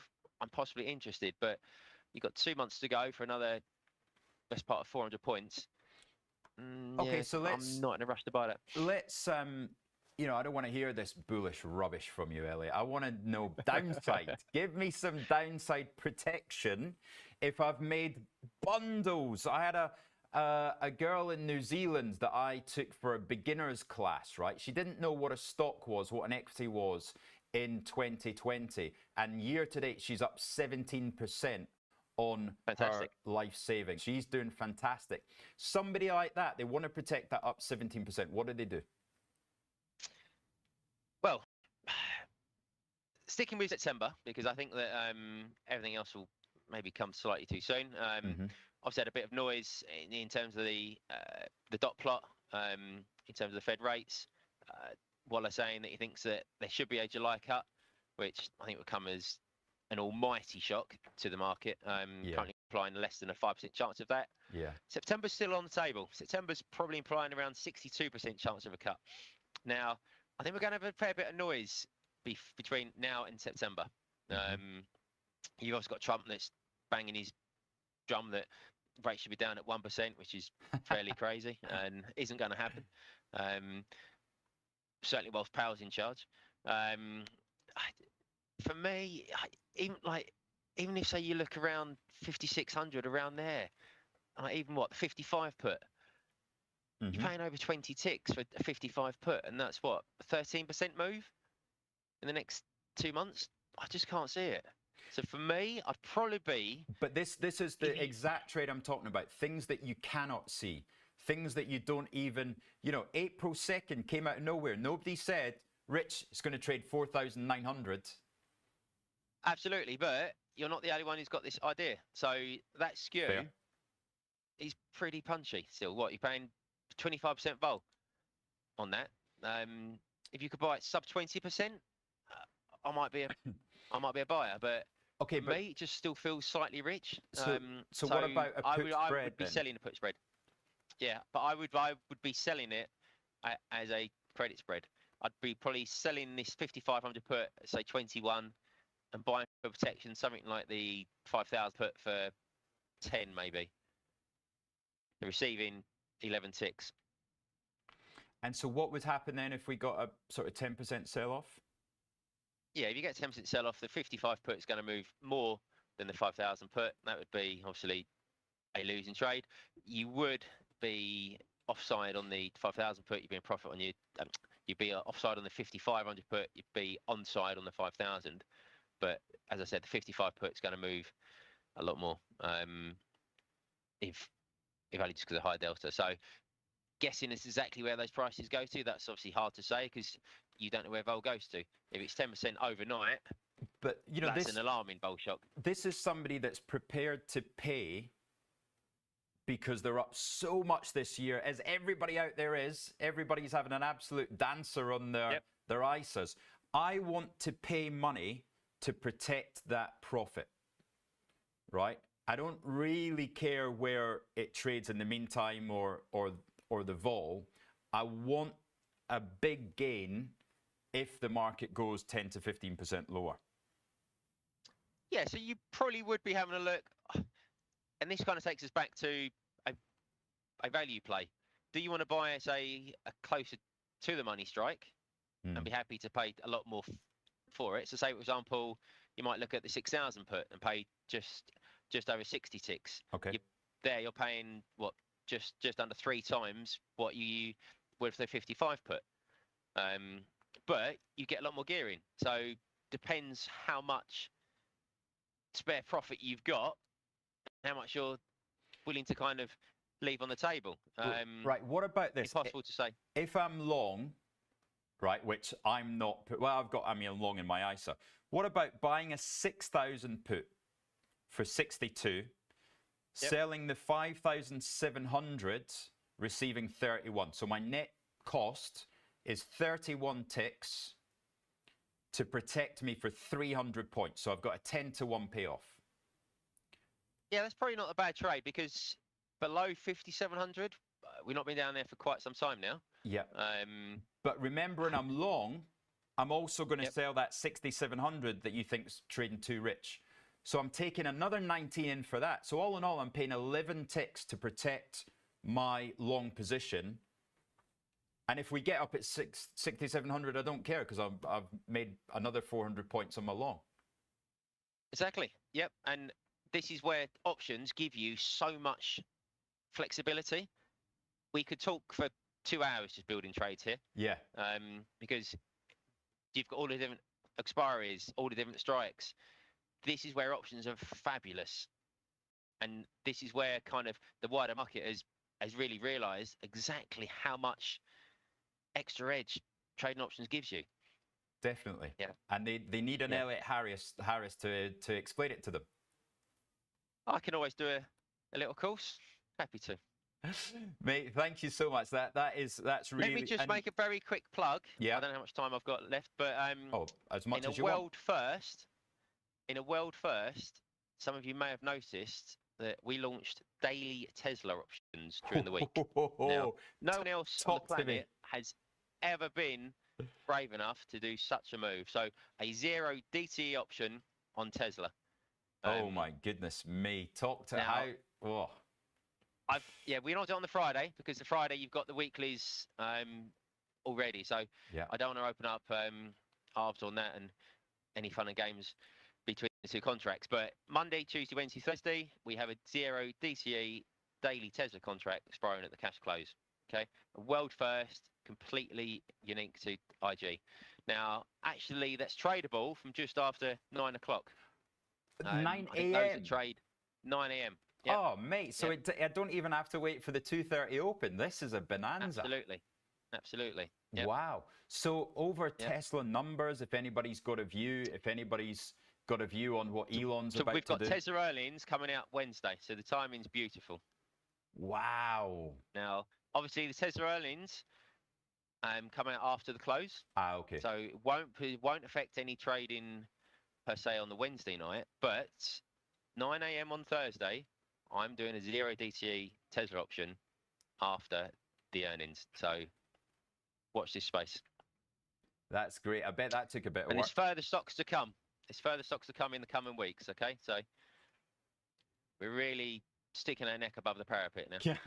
Yeah, that is to be shot at for sure. Brilliant. So that's that's now Bitcoin that the professional traders can have a look at on the So dailies. we've got the daily there. We've got the weekly. We've just recently launched. Longer terms are being worked on at the moment. I'd expect those to come in the next couple of months. Building the vol service there is obviously slightly more complicated on that one. Yeah, so I'm in the process of that one as well. Brilliant. Right. But of course, the risk warnings come with the 0 DTs, don't they, Elliot? Absolutely. Absolutely. Yep. Always be careful. Volatility, yeah. Buying options, of course, you've got that that premium. You know exactly what your losses can be, defined loss, but always be especially careful in selling options, because we know that's where I came a cropper in April. Yes, it can. Obviously, you don't know your worst case, so not for everybody. Yeah, better to put a spread on, like you say, if you're selling. Excellent. Cap your risk. Elliot, thanks so much. Have a wonderful weekend. And that's me for the day. Angeline's going to be in a couple of minutes, but have a wonderful weekend. And do not forget, Elliot is going to be listening to the Art of Investing podcast out this evening on Spotify, Apple, Amazon, wherever you normally get your podcast from. Producer Phil is going to put it in that Discord for you. And it will also be on the IG.com YouTube. So not the YouTube we're on at the moment, but the IG.com YouTube. Have a wonderful weekend.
Hey, trader friends, welcome back to the show.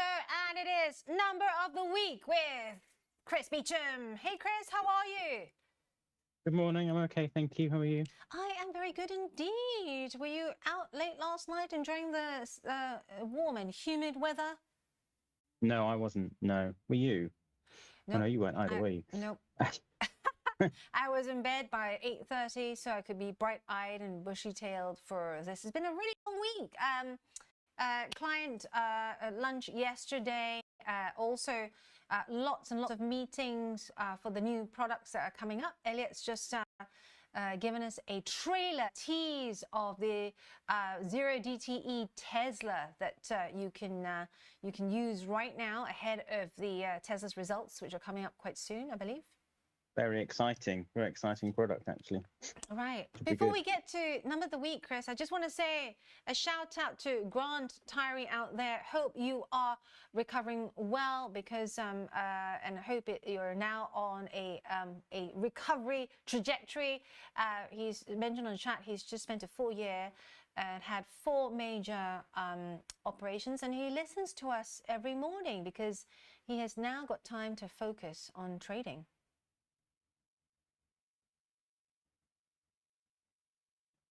Chris? Oh, here we are. Yes. Read out the Sorry. number of the week, Chris. It is 94 million. Ooh. Is this the size of the Beecham pension?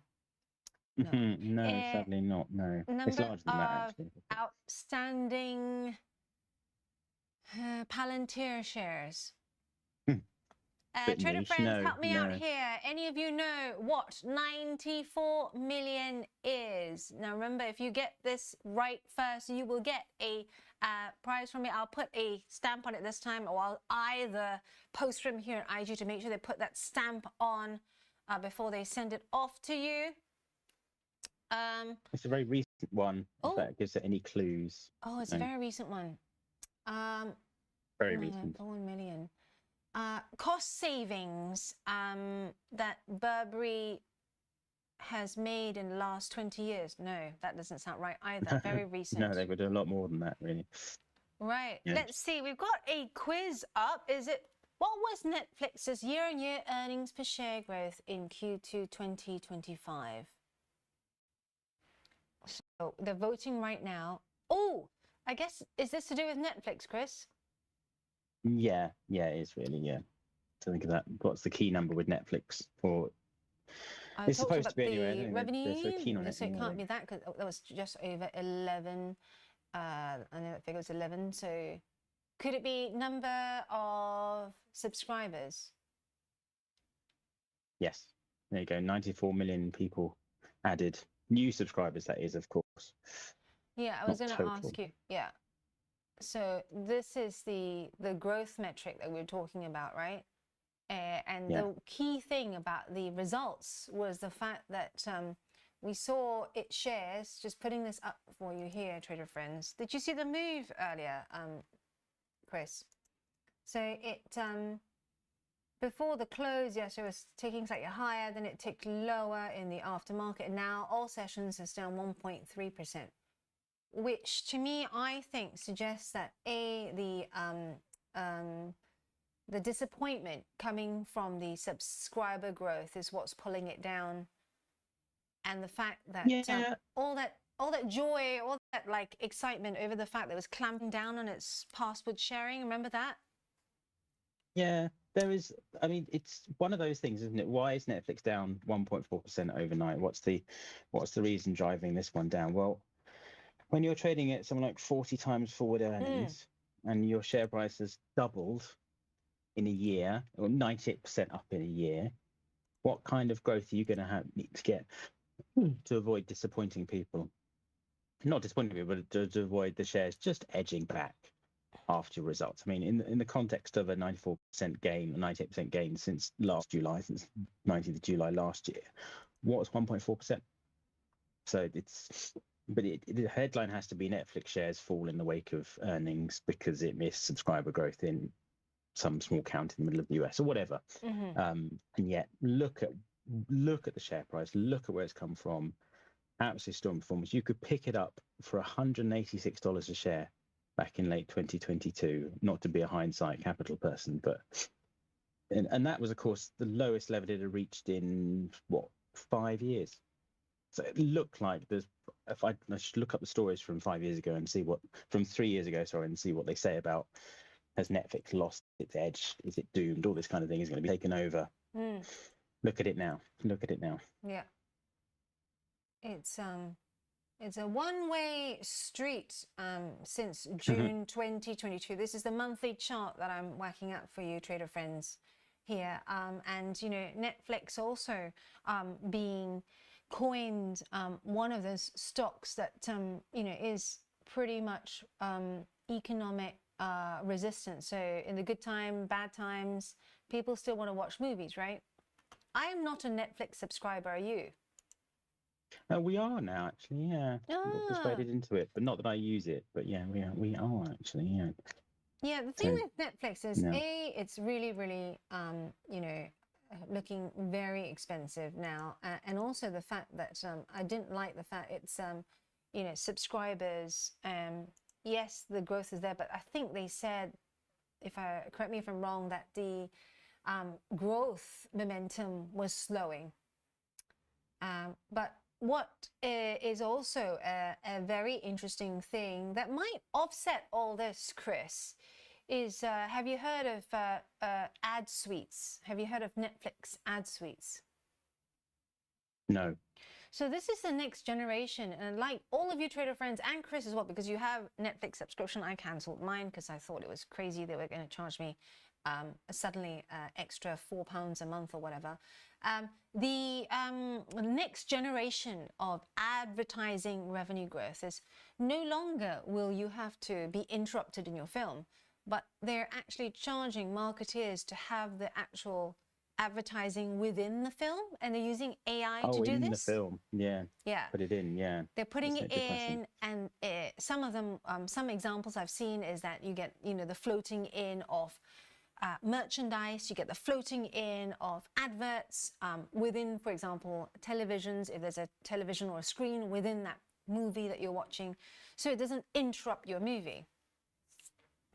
What's also interesting is that, you know, it comes at a time when we've seen this in that Formula One movie, right? Yes, I think so. You're telling me. You're the expert on driving cars. So they managed to, I highly recommend you watch it, because, you know, in terms of product placement, I think the last time I checked, it was like $40 million already just in the sponsored logos within the film. And for the first time ever, normally you have a book or a storyline that comes before the movie. This time round, it was the Netflixes, the Apples, all the brands coming into a room before conceptualizing the storyline and thinking, how can we work together on this and distribute it together? So almost like a movie ETF with revenue share. Impressive. Yeah.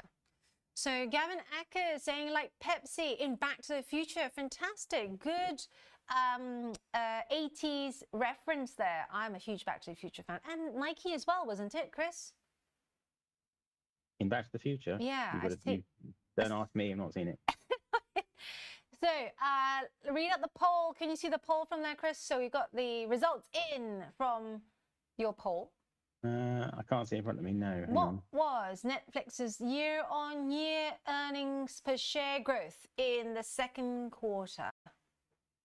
And 32%, we had 47%. We also had 35%. You got your screen up now? Hang on. No, still not in front of me. 11% my voted sharing's not working. 53%, and 5% voted 61%. And there you go, 47% the answer. Very good. Very good indeed. Lots of Netflix trader friends here. Gavin Ackers, yeah, Nike too. Thanks for confirming that. I thought I was imagining it, but clearly the marketing worked. Let's have a look at some of the other poll questions as well. Have we got another one, Producer Phil? Right. Chris, I know you're a very busy man. You have to go within a couple, 1 minute really. What are you doing this weekend? Oh, you always ask me this. I haven't the faintest idea. Haven't had your marching orders yet? No, not yet. Right, we'll see you online. And trader friends, any questions for Chris Beecham, slam them here on ask@ig.com and I'll put it in front of him. And don't forget to slam the like and subscribe button. We've got Issa coming up next with Week Ahead.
Hello, trader friends. Issa here. 2 days in a row. I know. It's great having you back. We've missed Yeah. you. Everyone on Discord even asking for a special ISAR psychology. We've wanted to do a Q&A for a while. We should do that. We should do that. Producer Phil, let's make that happen. But today's week ahead, so I think we're trying to focus on what are some of the big things. Yeah. You've already got up on your screen, and we can pull it up on the screen for everyone. Some of Here we the kind of major earnings season like dates. I think we are now kind of fully in earnings season. This week coming up is a week that I think is fairly busy, but next week is like the week after that is full on. So next week, what do we have? We have some big tech earnings. You can see on Wednesday, you've got Tesla and Alphabet.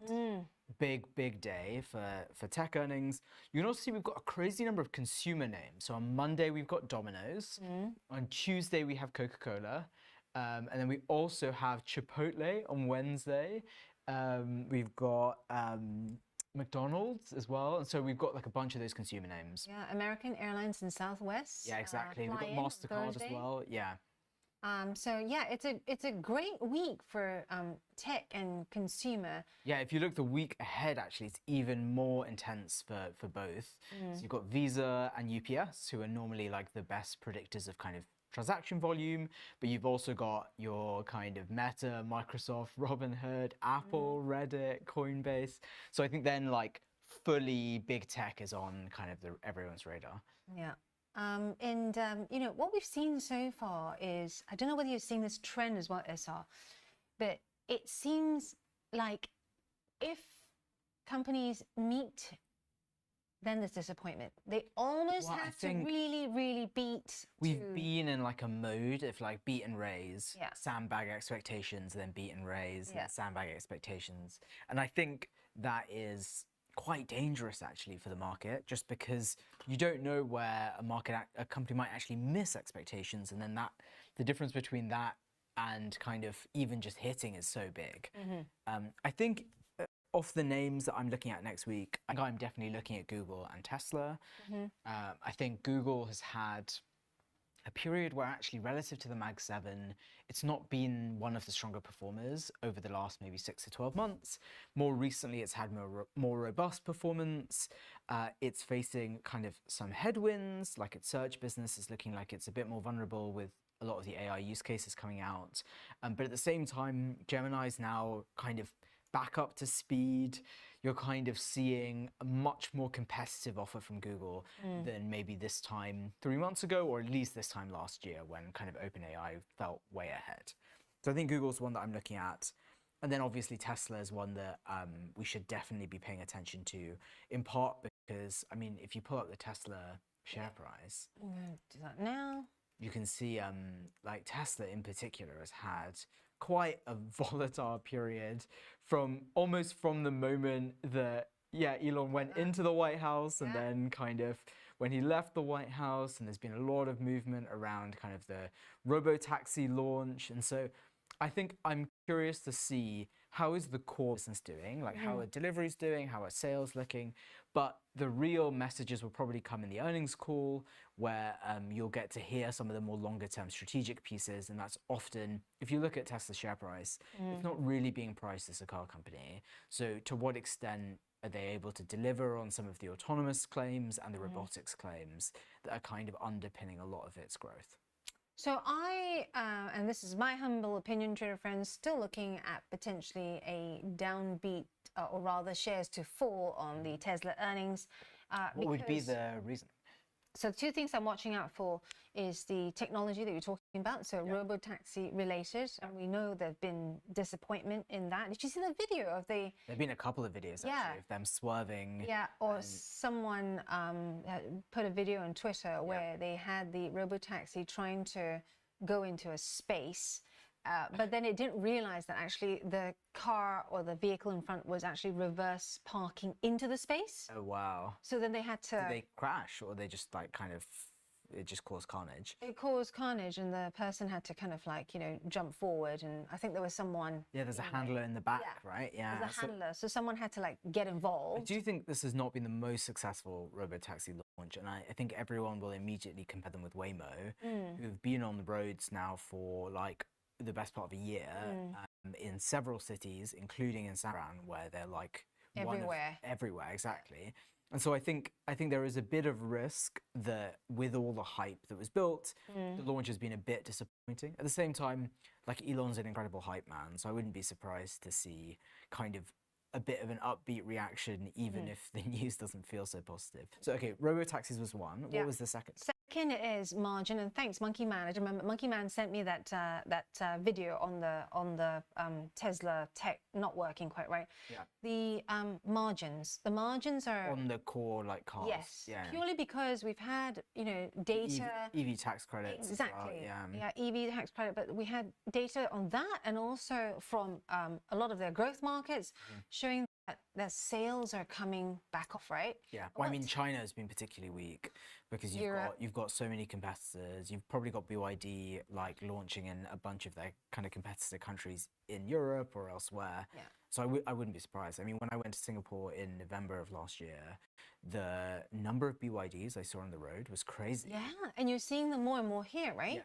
Yeah. The cost difference is incredible. Massive. Well, I mean, China's essentially dumping cars, right? At what cannot be a profitable price. Yeah, but also the thing is their technology. When they come to ramp up the price, it will be paid for. Because I drove an Xpeng recently. Yeah. I parked it with my thumb. And the tech was just outstanding. I mean, it didn't go wrong, or at least I didn't see it. Well, there just hasn't been a refresh of many of the Tesla models in years, right? Yeah. So I think one is expected next year. So I think let's see. But so that's why I think the margins, Tesla historically, trader friends, if you go back and do research on this, historically when they can't pump up the numbers, then what they do is they then forego the price increases and they drop the price to try and get the numbers up, right? Yeah. And that you'll see compression in the margins, which is not good for the share price. And are you worried about the results or the guidance, or a bit of both? A bit of both. I think it will be more so the guidance. So if we see anything that's, robotaxi related tech, not as good as expected, that's a down arrow, trader friends. Yeah. Anything that says, margins are going to be hurt, or any indication. Do you think of they'll talk about the humanoid robots segment, or 'cause no. I think that's the next kind of hype generator for Tesla, right? Yeah, And I they think, always have something to kind of. there's like always a carrot. new thing, exactly. Yeah. I just think it's a bit too soon. Since their last, class act where they had a human actually in the suit, remember? And I think that will probably come into play in Trump 2.0, maybe year 3, year 4, but it's a bit early right now. What do you think about Google? Because Google's the other kind of massive tech name. Yeah, this week. Let's just see share price. I think we've had so much bait in. This is the problem with these companies now. Alphabet, relative to the Mag 7, though, is one of the less frothy. I mean, they've had you can see the recent run has been more positive, but like, of all of the Mag 7 names, I'm kind of the most bullish on either Alphabet or Amazon. But in both cases, like they've not been at the forefront of some of the AI stuff, and I think that's really hurt them. Yeah, and also don't forget Google, the parent Alphabet, is coming off the back of really strong earnings from Q1, true, right? Yeah, It boosted and beat on its top and bottom line. Also boosted its dividend then by 5%. Yeah, and these companies are spending enormous amounts on capex. Yeah. And I don't know at what point the market starts to price in the like truly mind-blowing amount of capex that's going to now be annualized over the next 10 years. Yeah, and then they're going to start saying, "Where's the payback?" Right? Where's the exactly. payback? Yeah. But also, Alphabet also issued another $70 billion in stock buybacks. So a lot of You're sounding positively bearish. I mean, a lot of it. I know, right? This is How do so you- different for both I of know, us. right? Normally, I'm like, you're the perma bear, and I'm the care bear. Yeah. But yeah, is there a kind of, how are you thinking about your portfolio? How are you thinking about market conditions? Because like, this is probably the most bearish I've heard you in a while. It is actually. I am putting a lot of money sort of to work elsewhere. Yeah. You know, Bitcoin, Ethereum have been moving recently. I know you're big on defense. I think Lockheed's also reporting earnings next week. Yeah. So that might be another interesting one for you. Yeah, and defense is more a longer term play as well. And also I'm looking at more longer term thematic plays whilst I'm waiting on the sidelines, right, to deploy.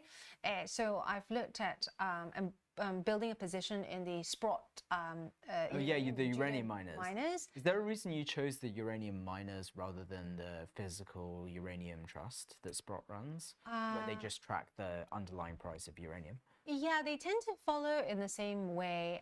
A bit like gold and gold miners. Yeah, exactly. And also the fact that I watch the supply. Yeah. And it's tight. It's been tight for a while now. Oh, yeah. Yeah. I mean, but that's why I've been quite bullish on uranium itself. Yeah. The other I one honestly just don't know very much about the miners, so it's just hard for me to kind of have a view on them beyond just them being a leveraged play on uranium prices. Yeah. And I find for some reason them to be, and I speak a lot with Luke Moore about this, because he's going, why is it your spot's going up but my yellow cake isn't? So I'm going to punch up yellow cake for you. This is another one that I'm watching. I don't have a position on this at the moment, so just watching its... Sorry, just for people who don't know who yellow cake are. So yellow cake, very interesting. They are involved in the uranium space, and I'm just trying to find out what their recent... They had a recent call, and this is why Luke Moore went into yellow cake. My base case is literally tech cannot get us out. I'm talking about humanity here. Cannot get us out of this climate change problem. Yeah. That I think there's been a bit of a pivot towards more of a kind of abundance mentality, which is like, instead of us trying to trim back carbon emissions and curb consumption, the path has to be renewables and like nuclear. Yeah. Even then, it's not enough. Yeah. Yeah, but even I think nuclear is going to be key, right? Yeah. So Especially nuclear is because of how spiky renewables are. It's basically we need a base source of energy. Yeah. Right. No matter what. So if the wind doesn't blow, we have a base. Like you can only do so much with grid level battery tech. Yeah. So I think you can only do some sort of curbing. So I think I'm also bullish nuclear in general. Yeah.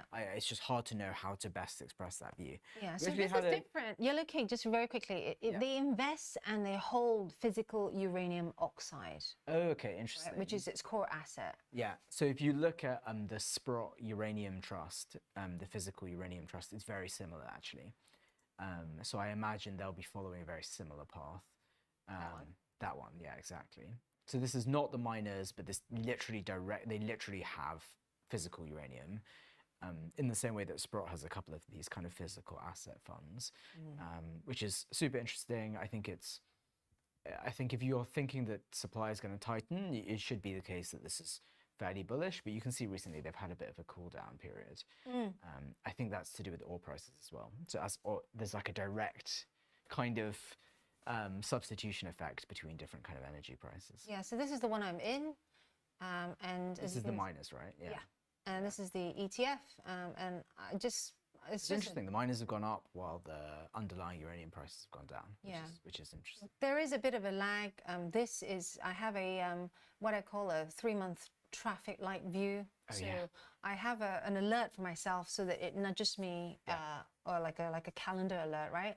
At 3 months, I'll say you need to re-look at this. Right. So it's not a kind of longer term position. Yeah, and then if it's still going up, it's still I'll stay. Yeah. Are you doing that thing that Rich does when he's with me? So we talk about like John Mayer saying like, BHP might be looking at I tick off stuff that we're talking about. Oh right, fantastic. I've ticked off the. He's there next to me, either buying or coming out of it.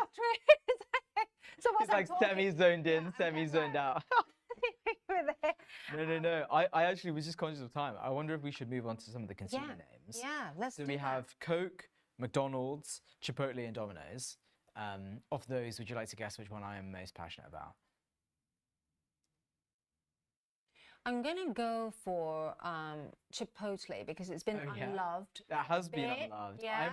I was going to Are you a bit say... of a contrarian? You have... I am a bit of a contrarian. I Yeah. love Domino's though. I think Domino's is a really excellent value name. It's obviously a Berkshire name, and so I was going to say you're not just biased because Berkshire has it. I mean, I have a deep love for Berkshire's positions, but I think Domino's is an interesting name. I do think also Chipotle is an interesting name. I think I'm less bullish McDonald's this quarter compared to the other two. You can see, look at that run from Domino's. It's been pretty brutal. Yeah, look at that. Yeah, just wow, look at that. That's a pretty brutal trend. Since think- January 2022, and then it regained some composure. Yeah. I Then think that's actually when I think that's literally 2023. when Warren Buffett upped their shares of Domino's. But now, if you look, since was it 2023, it's just been on a kind of brutal ramp downwards. Yeah, but from memory, didn't Buffett add sort of just before Christmas? Yeah, a little bit. Yeah. Yeah. Yeah, I yeah. seem to recall someone on the chat saying, "Can't believe Angela's never had Domino's. Someone go and get her one right now." And We should get you Domino's. If Domino's I did massively, try it. if Domino's massively beats, we should get you some Domino's. Rich did bring one in. Oh, really? And then- actually, what was your view? Okay, I guess what were you comparing it with? I was comparing it to pizza in Milan, or like I didn't know what to No, expect. you can't compare. You can't compare like artisanal pizza with like Domino's. Okay, Domino's is its own genre of pizza. Pizza Hut then, Pizza Hut. But yeah, the Domino's, and Rich didn't tell me that it had been cold for about 5 hours because he was filming it to But show cold the, Domino's, in my view, is actually better. earnings per slice. on We the have do- we have an assistant who's come in to He's hand very in. handsome, this assistant. Rich, Rich? Just give me a thumbs up or a thumbs down. Are you bullish Domino's ahead of their earnings next week? Does that what they look like? Rich is for those who couldn't hear. Rich rubbed his belly, which I think is a bullish indicator. Does that mean you're also, as you're a Buffett fan? So I am a bit bullish. my on memory it. tends to get better if I have coffee. Thanks, Rich. Buffett also, as he added Domino's, Yeah. he added a pool side Yeah, stop. that's true. Yeah. And every analyst and everyone who loves Buffett. I'm not super bullish pools. But like, the fact was, it's like a pool servicing company. yeah. And so the company, gets a call out, and then It they just come feels to like the that's pool. such discretionary spend. Right. Like I was interested that he made that decision. I imagine it's a really well-run company, but no. And there were jokes that he created some sort of, or found some ratio that people who yeah. had pools ordered a lot Ordered of a lot of Domino's. Domino's. Yeah. But yeah, Stuart Wallace, never again. I think that was my first and last, unless there is some pizza at Domino's that I have not tasted before, but it was rank. It was actually really rank. Kate okay. Murphy. So we got some comments. So Vodafone Q1 on Thursday. Yes, Derek. That is in fact a big name for the show, in particular with Rich, a big lover of Vodafone. Vodafone's obviously been through a bit of a turbulent period Yeah. recently with leadership changes. But look, it's ticking up now. Yeah, well, the turnaround stuff seems to be working. I mean, the share buyback program has been enormous, so I'm kind of not surprised to see it tick up. Yeah. But look, it looks pretty healthy. It's a pretty good run. Are you drawing a line? Yeah. Yeah. So I was drawing you see the lines that were kind of going down. Kind of a wedge, right? It is a bit of a wedge, and it broke out. And Rich had been talking about, or hoping to talk up Vodafone since January, which is where my line I mean, to be started. fair, it's had a really good run. Yeah, and so then I said to Rich, I'm like, looking at the charts, because fundamentals and charts and technicals go together, right? They should be friends. And I said to Rich as a trader friend, I said, the charts don't seem to align with your fundamental stars just yet. But now they are starting to. They are starting to. So Rich, at that point, I don't know at he what was- point he was Rich five- doubled he was down. 5 months out. Yeah. That's not bad, honestly. That's That not is not bad, bad right? timing-wise. Isn't it? Valuation stuff tend to be quite lagging. It's hard to know. 5 months is, in the grander scheme of things, not that much time. Yeah, much better than my Diageo. Yeah. Just only now to pick up. Oh my God, it brings me pain. Okay, cool. We have both of it, and then back in the chat, I think there were some painful comments around Domino's. Yeah, James Bennett. Stuart He's Wallace. still holding Rolls Royce. We Yeah. checked on that for you. Thank God you're safe, Kate, because Kate Murphy disappeared for a few days. You were like, we thought you were here. Have you gone back to? She said she wants shares in the place you get coffee from. Oh, Where have you got? Crosstown. Crosstown. Interesting. The donut place. Yeah, the donuts don't do it. It's No, just too you're much just, you're just- sugar. Don't tell Rich, but the Roslyn coffee is better. I prefer the Roslyn coffee. We all have quite strong preferences in the office. Yeah. We do. Marcus Kane saying, anyone remember Car Phone Warehouse? Still traumatized. Yeah. I think we should have all known that, you know, the longer the name, The less bullish. the less bullish you should be on because it tells you that management cannot agree or there's a lot of tussling, right? Yeah.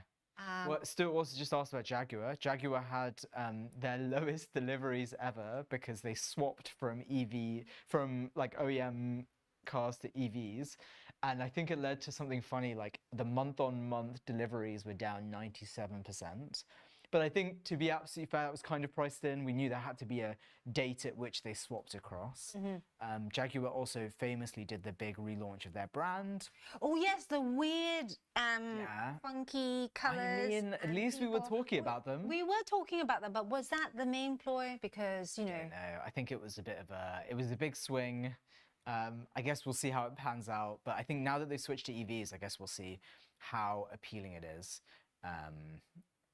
To a new audience, an audience who kind of haven't historically maybe bought Jaguars. Yeah. Let's talk about the indices really quickly because, you know, we had Joachim who came in earlier. He's still sticking to his 10 to 15% correction.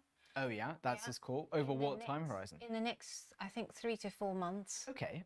That seems not plausible. I think a 10 to 15% correction, I think people always kind of react quite strongly to double-digit moves, but actually over a 3 to 4 month time horizon, it's very reasonable. It's kind of, I wouldn't even consider that to be kind of a major correction. I guess it would be Plus it's August, right? Yeah, exactly. Volatility's bad. I think that's not bear market territory. So, I mean, I guess let's see. I am also kind of the view that a lot of these valuations are quite frothy at the moment. I think there's risk with tariffs, there's risk with geopolitics. So I think I don't think that's a bad call at all. Yeah, and then, but he did also reiterate that after that correction, it's risk back on again. Oh, really? That's his view. Oh, interesting. That's an interesting view. What do you think will catalyze the correction then? Well, he said, you know, either some sort of, you know, left field comment by Trump or maybe... Firing Jerome Powell. Legally, he cannot do that. Well, he can for cause. That's why there's all this stuff about how much the Fed has spent on their building. Ah, yes, because the I think refurbishment. Yeah, exactly. That's the only kind of plausible case they have to fire Powell. But I think he floated it as a topic this week. Markets didn't react super well, and so then he kind of backed off. So I guess we'll see. But I don't think he will be firing Powell, at least in the next week or so. Yeah. So, trader friends, do you know what I am excited for next week in terms of the consumer names? I don't know which one. I am getting lots and lots of messages from everyone in the States saying they're all traveling, they're going to have a great time. Oh, yeah. They're going to see my other relatives. I've got loads on the East Coast, West Coast, not so much in the middle, so I'll have to crisscross. Yeah. And so the airlines, I think United and Southwest, you know, they've both come out with stronger projections already. Oh, so you're bullish on the airline? I think they're going to have a good run, and also, you know, oil prices being where they are, and we've had them stuck there for quite some time. I mean, as we close the show, can we do one final check? Yeah. Can we have a look at Nike versus Lululemon? Continually. Every week, we're just going to check in. For those at home who... for those who don't remember, 3 weeks ago, Angie and I made a small bet around who would have the better 12-month performance. I think at the moment... We're now almost a month in. New pair of trainers. Oh, look, we almost timed the bottom to, like, the perfect tick. Perfection. Did you have inside knowledge on that? I did not. Let's have a look at the daily. There we are. Yeah, I think you're still. I think I'm in good shape. Yeah, I think I am in good shape. Yeah. If we were running a race, you'd be way ahead. I think I started with a bit of a head start though, because Lulu had quite a good run. And look at that. Oh, Lulu. Oh, no, but it's okay, people. I am counting on you, 31-year-old women, men with a lot of extra income. All you, what is it? The dink yabs. Dink wads. Wads. Dual income, no kid with a dog. Come on, help Ange to a new Lululemon wind cheater by 12 months, well, less than 12 months time. Right, thanks all Marco Polo, away from the numbers, hey Neil and Stuart Wallace, have a great weekend, Jesse 14 as well. This is what's coming up Monday. Issa, take us through it. Nice, so we start with overnight action with Rich and Chris Beecham. Then we've got the opening bell, then fast market. So it's all a bit of a rapid fire on Monday morning. And then we get to go live from the trading desk where you'll be with Martin. Yeah, and then we have Rich McDonald back with me to go through my favorite bit of every single day, the all sessions opening bell. And we'll have Chris Beecham in place of Axel Rudolph. Oh, Chris is doing trade of the week. I'm curious what Chris's trade will be. Yeah, Axel meanwhile is on a 3-week holiday. Beautiful. Nice, right? Phil, are we calling him in? Are we calling him? And we have Rich McDonald back with Garth McKenzie on the latest series that we've just started, coined Expert Edge, where we get experts on board when you tell us what you'd like to talk about and what you're investing in. Right, have a great weekend, guys. Have a great weekend. See you on Discord.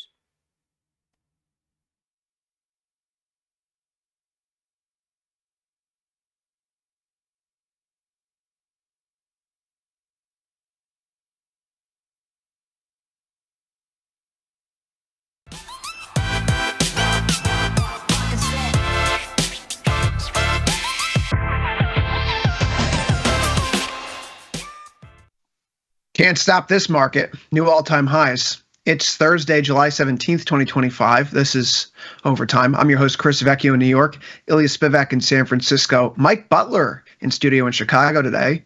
Dylan Radigan will be back next week. We're here for the next hour. Futures market closes at 5 Eastern, 4 Central. If you're on the platform, Tasty Trade, on the website, tastylive.com. Thank you for joining us. Welcome to the show. Come over to YouTube. Tell us what you think of this market today, where good news is good news again, Ilya, because retail sales beat expectations and initial jobless claims were a little bit softer than anticipated. A market likes good news, and so stocks led by your Russell 2000, small mid-cap growth lead the way today. Likewise, we see a NASDAQ close at fresh all-time highs on a seasonal peak of the market for the month of July, at least for the next 2 weeks. But it was a buy America kind of day, Mr. Butler. What did we see? Bonds up, gold down, dollar up, and stocks up. That's a sign of faith in this market as volatility continues to come in. We have a lot to cover here today, though. Mike, I'm going to give Ilya a quick second to collect his thoughts as our resident bear here. And as a fellow bull... Oh, my thoughts are collected. Don't you worry. as a fellow bull who is trying to fly close to the sun before our wings melt, how are you handling this market? I'm laughing every time I open it in the morning. And I'm really just keeping positions light. I mean, when volatility is low, there's not too many opportunities to sell premium. So I'm going more the diagonal spread route. I'm kind of cherry picking certain products that have higher implied volatility. Like I've got position on an IBIT, which is a great Bitcoin vehicle. I've got Ethereum positions on now and ETH. And then just throwing on some earnings trades, like I had an earnings trade in Netflix today. So just keeping things light until maybe something shifts here. But until that happens, I don't really want to have a ton of risk on. But I'm still playing it to the upside because permabulls seem to prevail time and time again. Right, Ilya? I mean, so far. Before you get into it, Ilya, S&P didn't break its high, so we have Netflix earnings. I remain undeterred, but whew. No, Netflix earnings are out here. EPS of 7.19 beats the estimates of 7.06. Revenues 11.08 versus the estimates of 11.05 billion. It's down a little bit here after hours. Mike, I saw a piece of research today suggesting that the the last 10 earnings reports have produced an average move of 8.5% in Netflix the following day. Maybe that's not right. That seemed a little high. But I believe that the implied move for today's earnings report was like right around 7.5%. What do you take of this? Did you have any plays on? You said for Netflix. Is this a Netflix and chill market? It is. Yeah, I think they were due for an inside move. I mean, they've just had an explosion to the upside. I personally think this is kind of a front-running move to new deals and new exposure to different sectors. I think Netflix is going to land UFC. I've been thinking that for a while, but it seems like there's more news that's coming out, and I think that could create a template for a lot of other major sports leagues. I know NFL already is involved. You have some boxing events on there, but you could see a lot of other revenue drivers. I mean, they made a killing last year with just like a handful of NFL games. So, and then of course, if you consider the fact that they're probably going to split the stock price, I would assume at some point here, maybe a 5 or 10 to 1 split, that makes it more accessible for anyone that wants to invest in it. I mean, it's craziness. But yeah, to your point, pretty decent expected move, almost 80 points. I threw on an iron condor in August. There's really nothing else you can do other than credit spreads or debit spreads that are kind of narrow in a $1,200 product. So I had my short options were at 13.15 to the upside and 11.50 to the downside. So almost a 200-point range with 30 days to go. I collected half the width of the risk and just figured, even if it was a big blowout move to either side, a 200-point range in a product like Netflix, as long as it passes through your range, if you do nothing, you'll be fine over the next 30 days. So we'll see. If we open up down 10 or 20, that'll be like right in the middle of the spread. If that's paired with a nice vol crush, maybe we can see $150 come out of there overnight. Well said. Netflix here, I don't see anything about a stock split just yet, but we'll keep an eye on that here. Tom's talked about how this is, given where the pricing is, it's a little bit of a difficult product to trade, but revenues are up 16% over the quarter. That's not too shabby. Ilya. You know what, though? This is a surprise relative to forecasts of just 1.7%. So this is, it makes sense that Netflix is idle here. This is bang on expectations for the most part, especially when you compare it with a 16.5% beat last quarter. So it seems to make sense that there's a level of benchmarking here where the market's kind of said, well, how many quarters in a row can they do this? They obviously surprised markets by a lot last time, and analysts adjust. So this is pretty much as expected. You put out a quip that the S&P 500 wasn't looking like it was cycling to a new high today. I would digress and suggest otherwise, but it didn't close above it. Why do you think that the retail sales report today was hollow, which the market seems to be celebrating? So the market looked at the headline figure, and the headline figure was unmistakably better, 0.6% versus 0.1% expected. And then, in fact, if you actually go down the list, all the various kind of permutations of the retail sales data, excluding this, excluding that, holding this constant, holding that constant, all of it better. But there is an important detail here that's missing in the headlines. And then when you look under the headlines at the components that made up this thing, you find something a lot more soggy. So motor vehicle sales make up about 20 to 22% of overall retail sales. It is by far the dominant component. That should be relatively straightforward. What is the most expensive retail thing that people buy other than housing, for which there is a separate set of numbers because housing is obviously huge and special? It's cars and vehicles of every kind. So not surprising that when you count up retail sales and take volume multiplied by dollars spent to get a value, and then you look at that over time, motor vehicle sales are going to be the biggest thing. Well, if you look at what motor vehicle sales did this month, rather than the previous two, you get a nice little bounce of 1.2%, except for in May and in April. In May, they fell 3.8%, huge. In April, they fell 0.7%, not small. So you take this 1.2% bounce, and what you end up with on net is retail sales fell about 3.3% in the second quarter. That's after the weakest contribution from consumption to first quarter GDP in almost 2 years. And the only thing that really matters for GDP is consumption. It's 68%, 68, 69, depending on the quarter, of the overall total. So what these numbers tell us is that after a soggy consumption quarter in the first 3 months of the year, we're going to get a second one in the second. That the second quarter is again going to be weak in the one area where you don't want to be weak.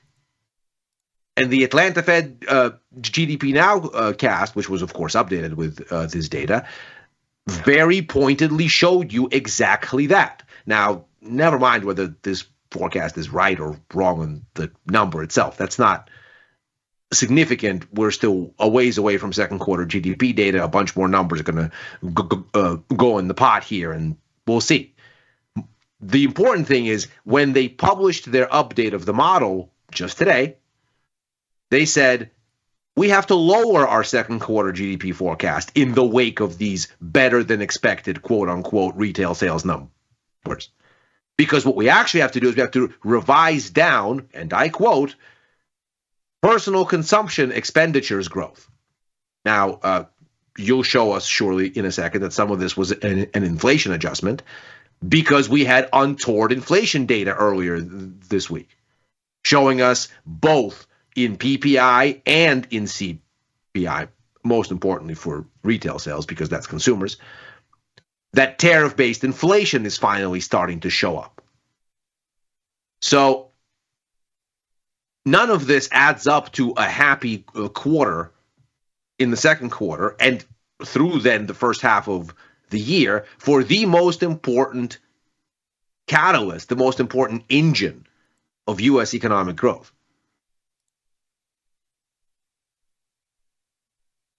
Tech closed at highs today. Banks are closing near highs, at least you see KRE and well, XLF. As ever, the economy is not the market and the market is not the economy.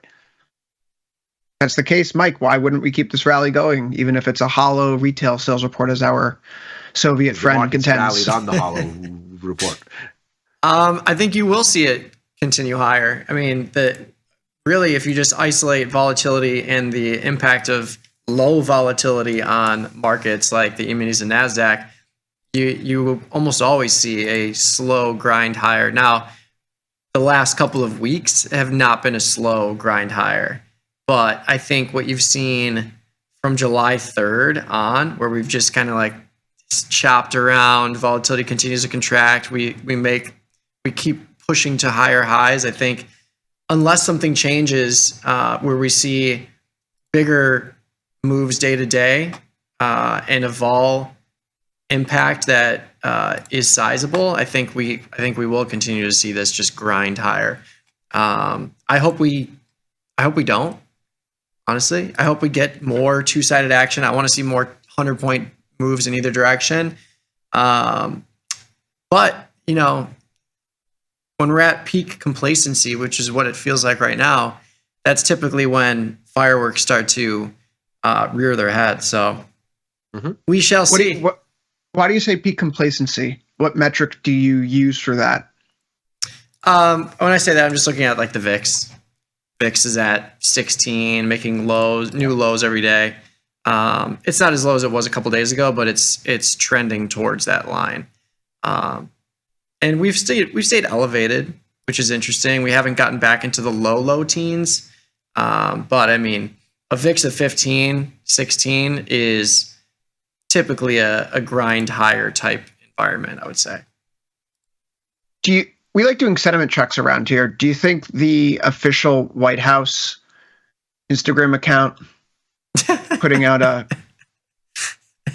AI video of American Eagles dropping Benjamins everywhere is a sign that maybe we're close to a top?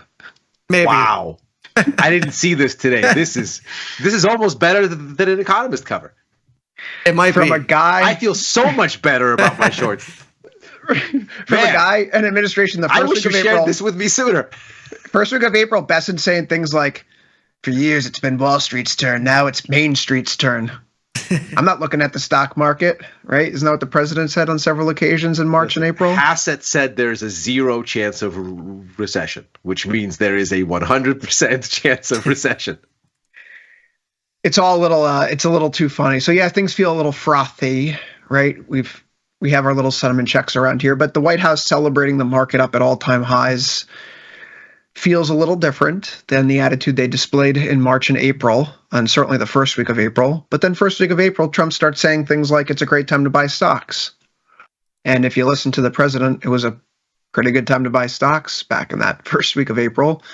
So maybe the fact that they're celebrating means that they're just going to pump this thing, Mike. They know how much it means to people that crypto's up and stock prices are up. And, if they can't bring down yields, at least they can give people a wealth effect. Yeah, I mean, market's just ripping right now. Yeah, there's always that angle too. But I think it's interesting too. Like I've been checking the interest rate forecast every day, and almost every day we've been getting a higher and higher probability that there is no cut in September. What is your Meanwhile, feel for the that? 2026 outlook keeps getting more and more dovish. The markets are pushing out the cuts.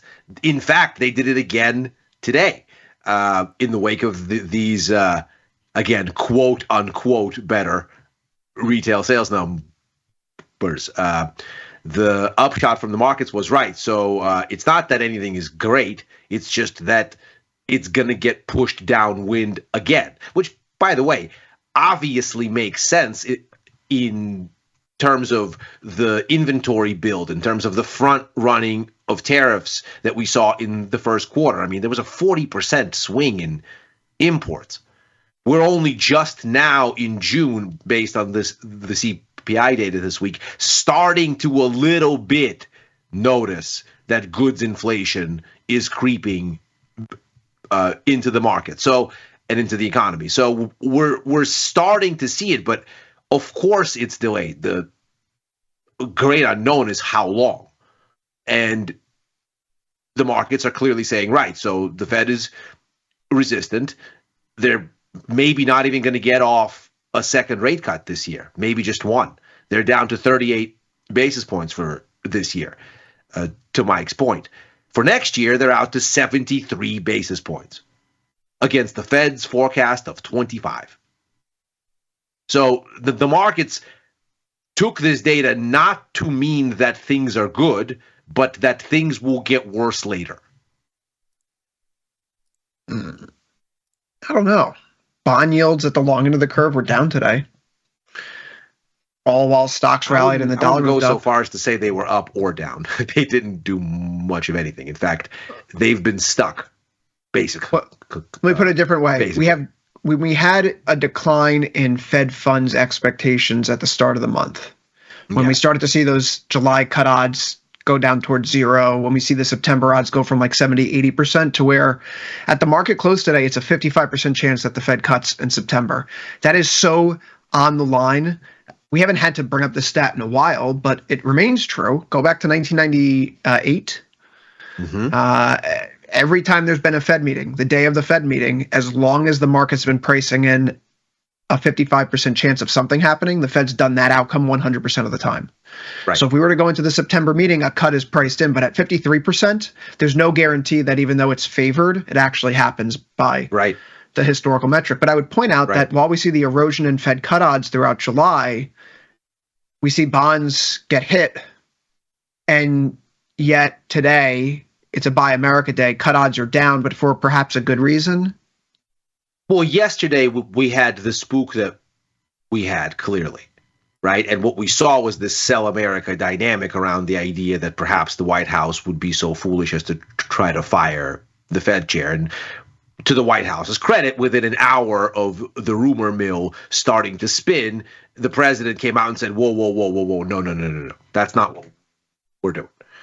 So today the bonds do nothing because, again, there was a conversation with the president and he decided he was going to undo some of his own calming effects yesterday and said, we're not going to fire Powell unless it's for fraud. You go, wait, what? So that's what this whole Fed renovation story is about. Yeah, they're trying to dig something up so that they can find reason to find cause to remove him. Right. So this just tells you that it's not that the president has some sort of institutional instinct that would prevent him from an illegal firing of a Fed chair, which even the Supreme Court has now told him is not a thing that they're sanctioning, but it's that they need an excuse. And so the bonds essentially go nowhere today and go, well, this is either red meat for the base or some kind of something. This maybe prolongs using Powell as a bogey, as a talking point. Maybe there is no intent to fire him. Maybe there is. Maybe they find something. Maybe they don't.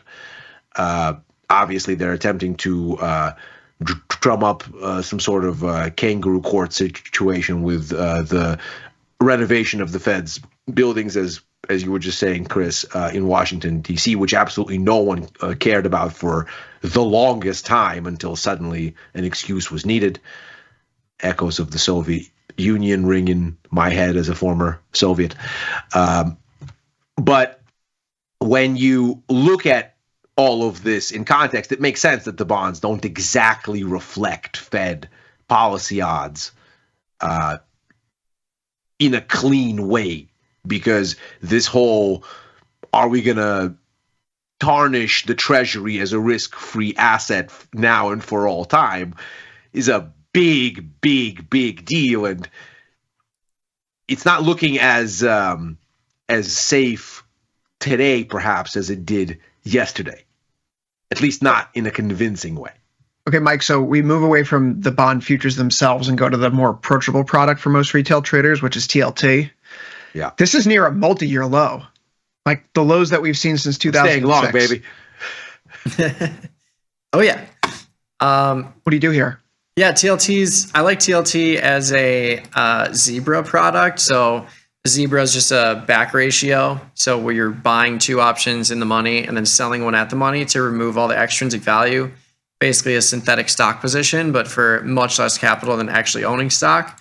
So I'm in the TLT position. I've been in there for a couple of weeks, but I've got the 85, long two of the 85 calls, short one of the 88s in August, 29-day cycle. Paid $500 for it. It's down $200, $300 right now, but it's right there. If you get a move back to 86, 87, it'll be a decent trade. And if it goes higher, it'll be a really nice trade. But yeah, it's trying to get off those lows. But someone in the YouTube chat said, as long as we have uncertainty about Trump firing Powell, bonds will stay heavy, haven't recovered from where they were. Interesting point. But yeah, I'm playing it to the long side. I think it's a low vol product. You can do a lot of different things in there, and you can get cheap delta in there for sure. Yeah, you mentioned Zebra. People have asked us before. It's zero extrinsic, ZE, and then back ratio, BR, ZEBR. Yep. That's where the name comes from. It's basically a near 100 delta replacement strategy, so you can get synthetic stock exposure without having to lay out all the same capital.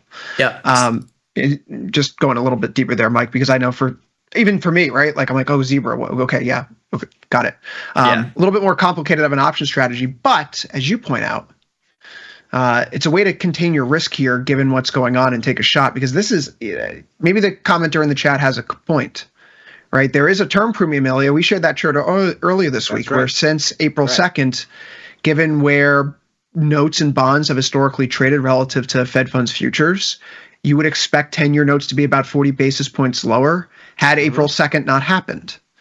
That's right. Because the relationship has changed. And so selling puts is different than buying calls. I can tell you, I've had dog luck with buying calls in bonds. But for those who've been directionally neutral, the directionally neutral trades have been working fine. It's just being directionally aggressive to the upside's been hurting me, Ilya. Moreover, by the way, the term premium share in the 10-year yield today increased again. It is now back toward the highs that we set in late May, just 2 basis points off, as a matter of fact. And the term premium, I know this is going to be shocking, has been rising since just about October 2024 and really broke out in November 2024. Before then, from about October 2023 and up into the election, the term premium was actually declining as a share of the 10-year yield. One might say with the election, folks started to want to be paid more for uncertainty risk embedded in duration. You know, it's a nice place to protect yourself from uncertainty. Silver. Silver's up today. Silver is the most beautiful. Ilya, come on. I got to get you to buy something. It held in such technical perfection. You look at this and you go, well, you can naysay technical analysis all you want, but I didn't make this price action happen. This isn't an AI-generated chart. It was Dylan cornering the silver market again. Is that why he's out today? He's celebrating a successful hunting? Yeah, with his good, very nice. With his 5-lot SLV call spread. Yeah, that's still a bit in the market. Yeah. No, but it's such a clean. It's like 37.70 or so, right? It's give or take 73 here on the high. Yesterday the low was 75. Today it was 68.5, I believe. Yeah, it's 37.68.5. That on the 4-hour chart. Former resistance becomes support. We've just seen this recently here in silver, not too long ago, where we had the former highs, right, from October and March. That more or less, again, once we broke through, resistance becomes support. This thing looks really constructive still. And silver's one of those assets where, like, we got a little bit of growth tilted data. Are we going to be deficit spending? Absolutely. Why not go back to $40? Mike, do you have any precious metals exposure? Because Ilya, Dylan, and I, Jamal, we've all been jumping in long on these things in some form or fashion. I'm sitting long gold for the record, and I think it's held up heroically over the past couple of weeks, so I'm happy. Yeah, I had a bullish position in gold futures in the Q contract, and I just threw on a neutral-ish position in the V contract, 40 days out. Just a wide iron condor there. The short options are at 3,200, 35, 35. So, we'll see where that ends up. But just wanted to get some kind of neutral, choppy premium in there. But it is interesting to see silver catch up to gold, the gold-silver ratio getting a little better. It feels like the exact same scenario as Bitcoin and Ethereum, where Ethereum is continuing higher while Bitcoin kind of chops at highs. But definitely involved in gold and silver. And I think they're very similar to TLT. If you're looking for cheap delta, silver, like SLV and GLD, are two products that kind of offer that. Not at the same degree as TLT, since TLT has a lower implied volatility. I guess GLD is very similar in implied volatility, but SLV is a little bit elevated. But $35 stock, you can get pretty cheap delta in there too. Yeah, we didn't see a big push higher in gold today, but it is worth noting that we do have a nice pull up here as the session goes forward. We bounce off of that 50-day moving average, which we have on several occasions here, early April, right? Again, here in May, and we hold it at the end of June into July. The triangle continues.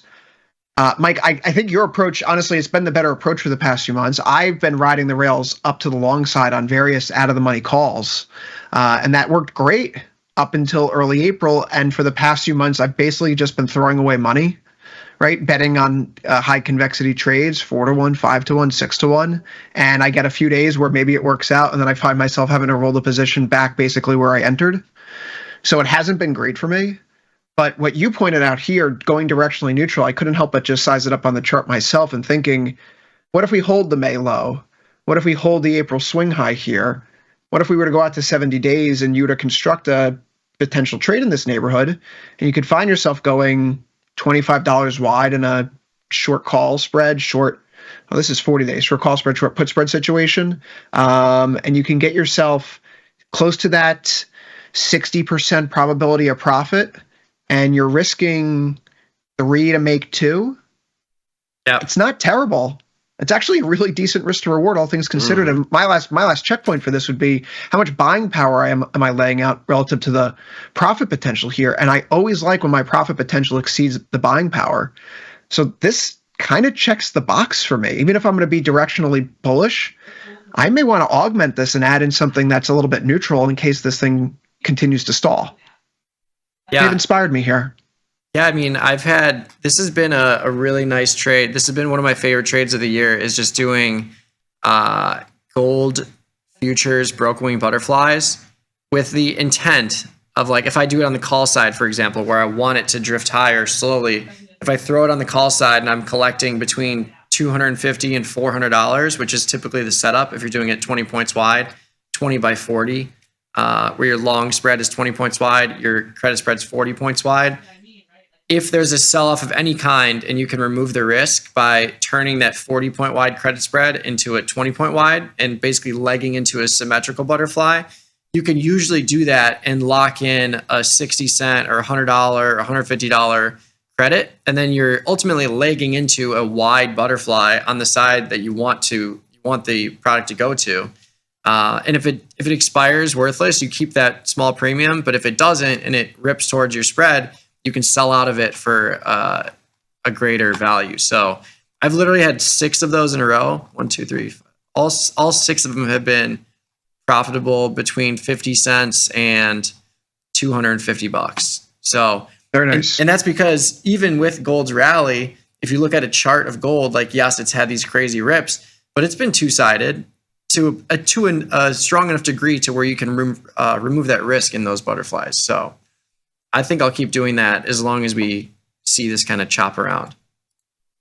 I mean, in effect, where do we find ourselves right now? And this is, where do you want to put on an iron condor?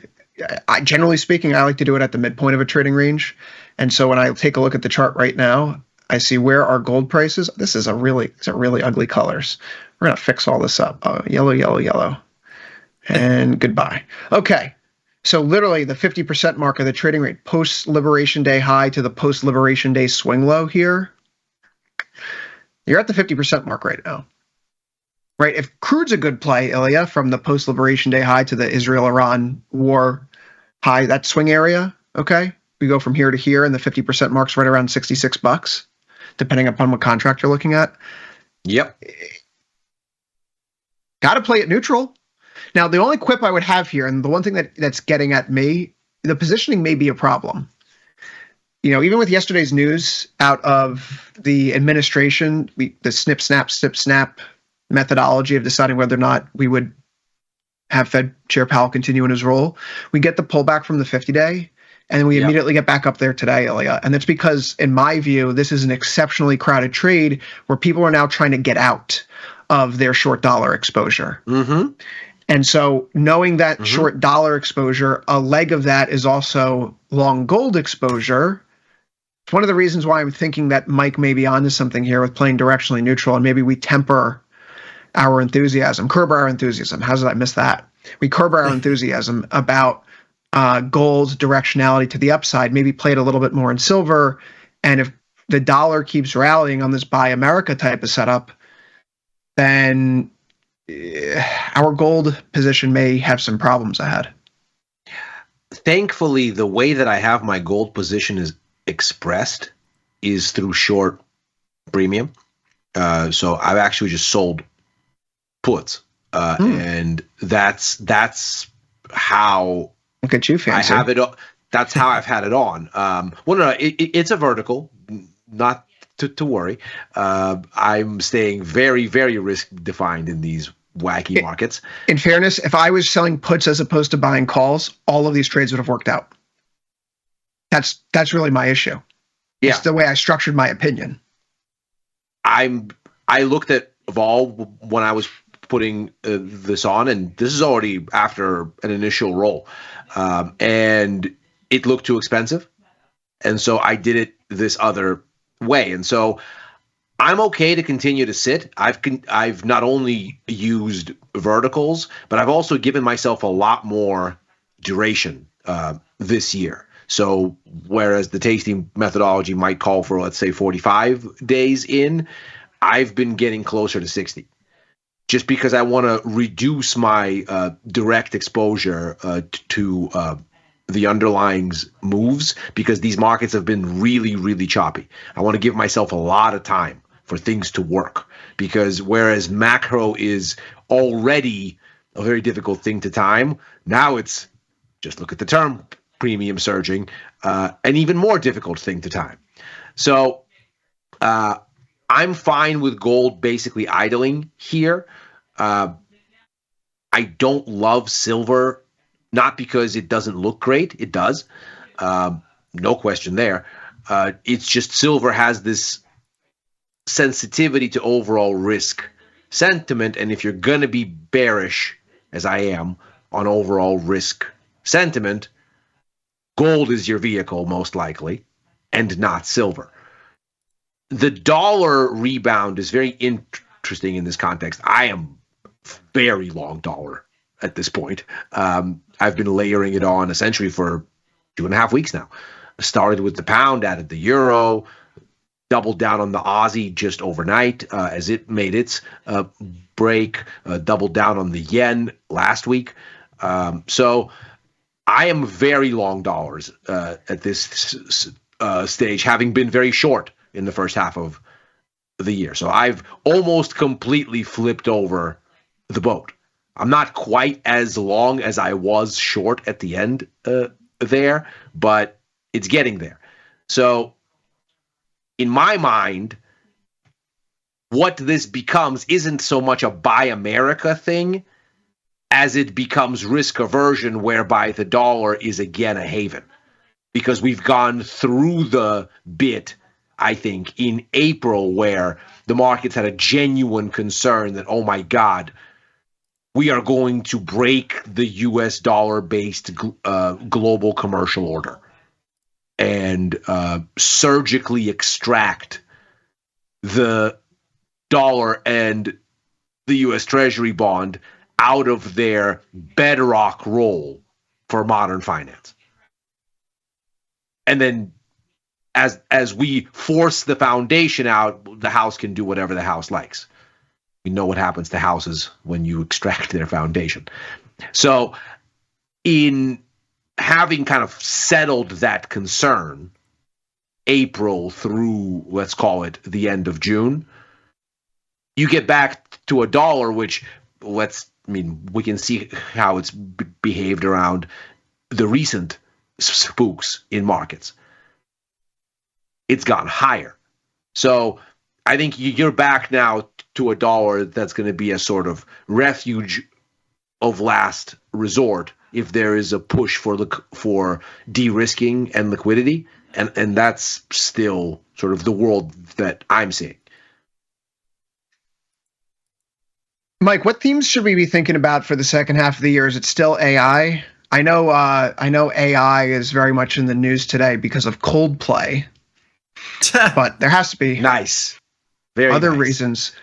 I would encourage people to listen. When this company IPOs, I will probably be buying some of the shares. Because if they can get to market after surviving this debacle, it's going to be a meme stock just because of this debacle. That's the best part. What was it in Knocked Up? Like, oh, you listen to Cole. Okay, never mind. So, is AI still the most prevalent theme in this market, Mike? Jokes about adultery and infidelity aside? Yes. I mean, it's definitely going to be a focal point for sure. I kind of like the nuclear products that, in theory, should drive the AI movement, like SMR. You're seeing that rip to highs. Oklo's doing nice too here the past few days. Yep. Yeah, I think it's just another way to get involved, but not directly in like a product like Nvidia that's $600 trillion now, 4.02 trillion on its way to 5. But yeah, I think it'll be interesting, and really I think this earnings season will be interesting too, because last earnings season they had the luxury of just saying, "Oh, we can't tell you anything because pending tariffs." But now it's like things are getting more clear. I think we're going to get more. I think the market is expecting more from these companies now that tariffs are getting more clear. So I think we could see some big moves in some single name stocks. But yeah, I think the tech space is obviously thriving. I don't see why that would change unless there's some dramatic shift in the market as a whole, specifically because of the concentration in these tech stocks in the NASDAQ and in S&P 500. I think that is what we saw to a pretty strong degree in April. And, that concentration is not changing. If anything, it's getting more concentrated with people FOMOing into products like NVIDIA and Microsoft and all these other ones that are at all-time highs.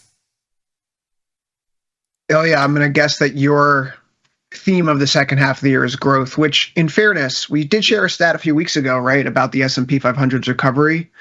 This was just the 9th time in history where the index was down by 8% or more at one point in the first half of the year, only to close the first half of the year in the green. 6 of the previous 8 occasions saw the S&P 500 close the second half of the year even higher, but the only 2 occurrences where it did not, 1957 and 1990, were years in which recession came out of it. So we had said back a few weeks ago, the game that we're playing now as bulls is basically, are we avoiding recession?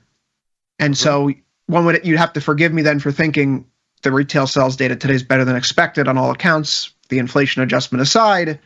Recession's a little bit less likely at the margin. That should be good news for stocks because that's the game we outlined a few weeks back. That's actually not what I see at all. I see that of course not. No, and neither does the Atlanta Fed, because they revised their consumption component in second quarter GDP down, not up.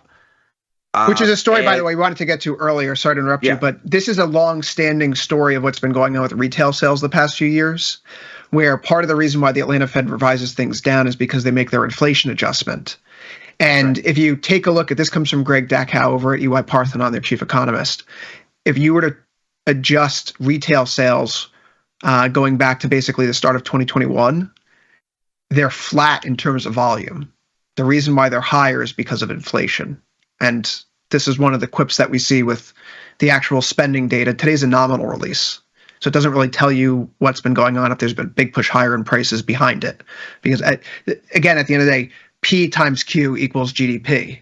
So if prices go up and quantity of goods stays the same, you actually have a bigger GDP number. But you're not actually moving more product. I digress, Ilya. Your point? Well, that's exactly it. So what this chart is telling us is basically that retail sales has been soggy since basically the beginning of the year. And of course, we already had the first quarter GDP number. It was negative for reasons completely unrelated to retail sales or to consumption in general. Obviously, the huge 40% swing in imports was a very anomaly-like development. So was the surge in the investment component because all of those imports went into inventory. That's now cushioning consumers from costs, as are wholesalers that are eating into margins to cushion consumers from higher costs. We saw that in the PPI report for the 3rd consecutive month yesterday. But nevertheless, you take all of that noise off the table, because that's just statistical anomaly, whatever. We had the weakest consumption as a component of GDP in the first quarter since the second quarter of 2023. This retail sales report nominally, forget inflation for 1 second, because that actually makes my point stronger and makes this look even worse. Let's look at the nominal side of things, because the rising inflation in June flatters this somewhat. So let's take that impact. Even still, retail sales on net fell by about 3.3% over the course of the second quarter, because the declines in May and in April far outstrip this bounce in June. But of course, the bounce in June is forceful enough, because motor vehicles are such a large component, and that's where the recovery occurs, to flatter the headline number, one headline number. If consumption, which is 69% of the GDP total, is getting weaker into the second quarter, the risk of recession isn't lower, it's higher. Now, are we going to get a recession confirmed in second quarter GDP numbers? Almost certainly not for any kind of underlying consumption reasons.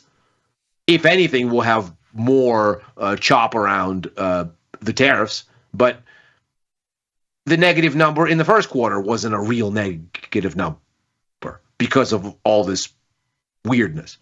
But that's how many recessions have started with a 40% surge in imports? This is a weird thing, right? Because this surge in imports is not a reflection of consumer demand. It's a reflection of companies trying to pull orders forward because they don't want to pay tariff rates later. This is why you got a massive parallel surge in inventories. It's not like this 40% jump in imports, like, oh my God, everybody's buying stuff. Import more. No. It all went into warehouses, waiting. So that's going to smooth out how much goods inflation consumers see. It's not going to get rid of it. And when we look at what wholesalers have been doing, they are already fighting a losing battle, because they continue for 3 consecutive months now to eat the input costs. And yet, in June, the goods inflation numbers in CPI started to creep up. It's a losing battle. They can only eat margins for so long. They will pass it on. Probably fourth quarter.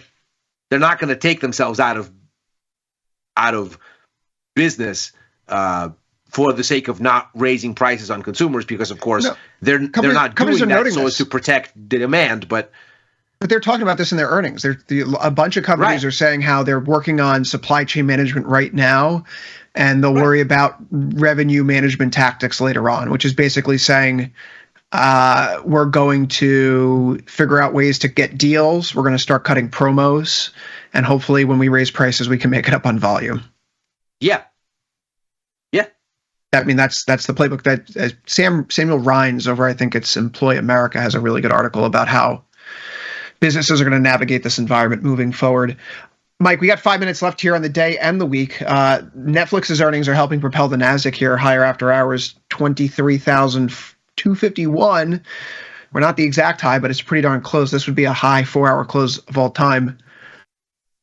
Do you care about seasonality here and the market that tends to get stuck in the second half of July? Does that matter to you whatsoever? Not necessarily. I think there's always interesting data points when you look at long-term analyses for certain months or certain quarters, but I think right now there's a lot of pending things. I mean, a lot of stuff is potentially priced in, like the Bitcoin rally we saw up to 120K. I think that was pricing in what we're seeing today with the passing of stablecoin legislation, and this week is crypto week, blah, blah, blah. So, I think the market always knows first, and I like to listen to what the market is telling me. versus my own assumption. But again, I think if we stay in this 15, 16 VIX, how are we going to drop from 6,300 to sub 6,000? I don't think it's going to happen. I think we would need to see the VIX pop back to 20, 25, 30 before we get down to those levels. And that obviously makes sense, but we need that kind of volatility pop before we see substantial moves to the downside. And if we don't get it, I think we'll still see chop. Don't get me wrong. I think we'll still see days where we're down 100 points, 150 points. But I think the trend is up and to the right, for better or worse. Up and to the right until it's not. Until it's the not. chart I just shared. Yeah, and I mean, yes, And exactly. also, Trying to share on the Ilya, screen was from Ryan speak for Decker yourself. over at Carson Research. Oh, no, go ahead. Sorry to interrupt you, Mike. Have the floor. Speak for yourself, Ilya. I bought 100 Lulu joggers, so it is not company's front-loading inventory. It is my demand. Nice. All Lulu kidding jog- aside, but yeah, they're doing that. I'm more of a Viore person. I'm finding those to be. They're great. It's all about me and Mac Nick. Weldon, gentlemen.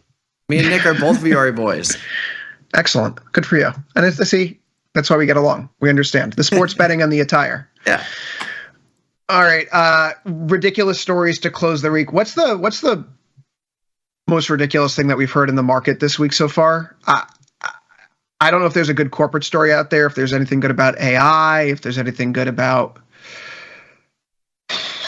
the Fed. Gotta be the Nvidia story. Come on now. Nvidia now being worth more than the Japanese stock markets. Nvidia being allowed, Nvidia having restrictions on H2O chip sales to China lowered because we're in a trade war. Everybody.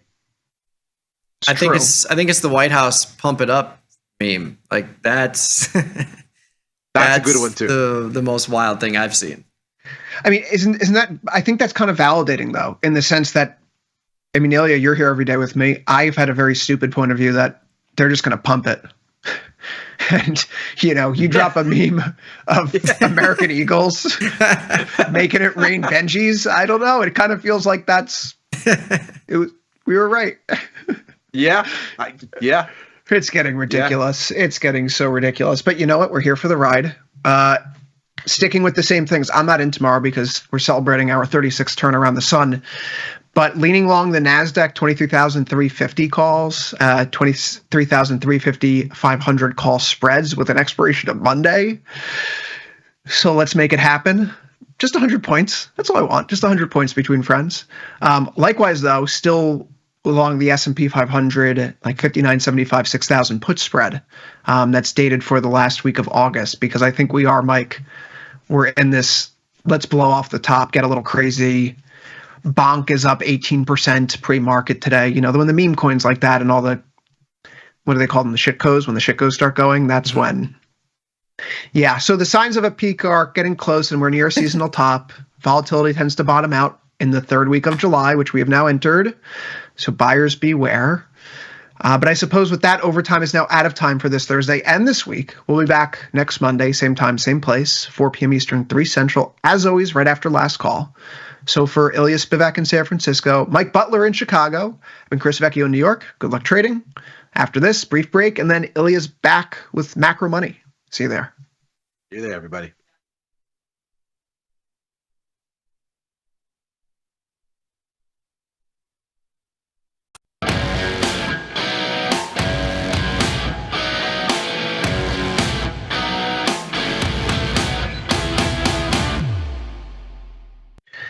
U.S. retail sales data seemed to surprise higher, but for some strange reason, we'll get into what it was in just a moment, bond markets and the Fed didn't think that this was necessarily good news. So what does this mean going forward, and how does this set us up for the market's perception of the U.S. economy as we get into the second half of the year and start to think more acutely about economic growth? That's what we're going to cover here on Macro Money. I'm Ilya Spivak, head of global macro here at tastylive. And the markets, to be sure, certainly liked today's retail sales report. And indeed, that seemed to be the cue for stocks to launch higher. But nevertheless, one does have to ask the question and look under the surface. How is the U.S. economy actually doing? And those details are perhaps not quite as encouraging as the markets thought they were. Here's the performance that we see, and here is around where we get that retail sales report right here. We can see once we get it, the S&P 500, the Dow, they inch higher. It's a similar story for what we got in the Russell. So the markets did like this data, and at the headline at least, it certainly seems to make sense. Why? Overall retail sales up 0.6% compared with a 0.1% consensus. And indeed, as you look down kind of the various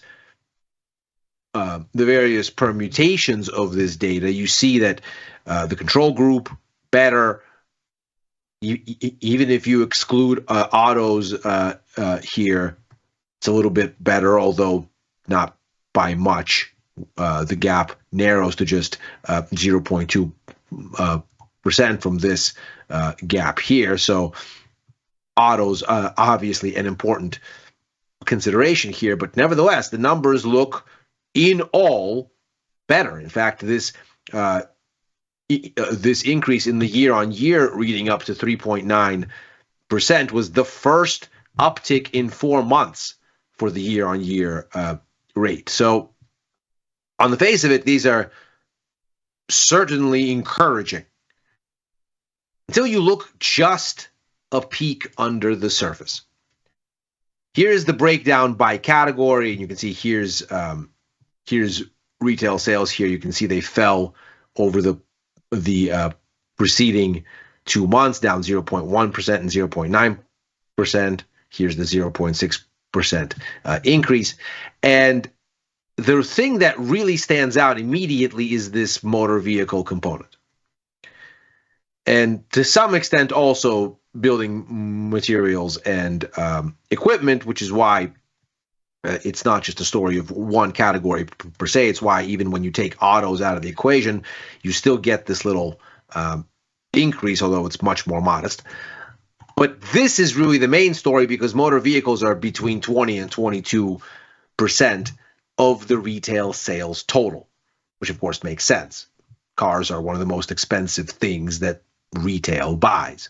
So, not surprisingly, it's a very large part of the tally here when you take the amount of money spent against units moved. So, what you're looking at then is a situation where, to be sure, this very potent increase of 1.2% in June is an understandable way to power retail sales to better than expected results. To some extent, the 0.9% rise in building materials is likewise a standout, but it still is a smaller component of the total. It's really this motor vehicle bit that is the driver, given how important this is for the headline tally. But consider that this comes after 2 months of significant losses. A 0.7% decline in April and an eye-watering 3.8% decline in May. And when you add all that up together, what you end up with is retail sales, at least in motor vehicles terms, that are on net down about 3.3% in the second half of the year,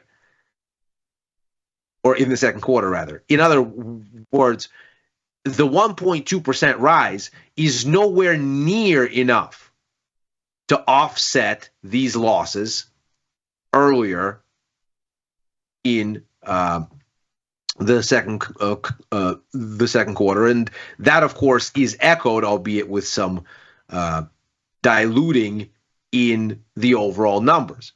So retail sales on the whole actually fell over the course of April, May, and June. And that, of course, sets up an ominous sort of a backdrop for what GDP data will do, because already in the first quarter, if we discount all of these shenanigans with front-running the tariffs, this 40-ish% swing in imports and the stuffing of all those imports into inventories, which then gives us this surge in the investment component of GDP. It's how you end up with a nominally negative GDP number in the first quarter. So take all this noise and let's chuck it. Because as a lasting thing, it's obviously not a factor. This is front running of tariffs that have since arrived. And moreover, when you take these components and you consider how much of GDP they account for, but for these wild swings in the high double digits, which are very abnormal, all these components add up to a pittance in the overall calculus of GDP. By far the biggest component is household consumption. And what we saw was that in the first quarter, it was the weakest since back here, going back almost 2 years. And we end up with a story now, given this guidance from retail sales, that seemingly points to another weak set of consumer numbers in the second quarter, which of course, given that this accounts for such a dominant part of GDP, 68, 69%, depending on the quarter, is telling us that the underlying economy is actually slowing and slowing considerably. And perhaps this is why, in the wake of these retail sales numbers, Fed policy expectations actually moved to a more dovish setting, despite these ostensibly better than expected numbers. We end up with a little bit of a trim on this year's rate cut outlook. We're to 38 basis points now, so we're not quite sure we're going to get a second cut. Markets are now fully baked in for a single 25 basis point cut.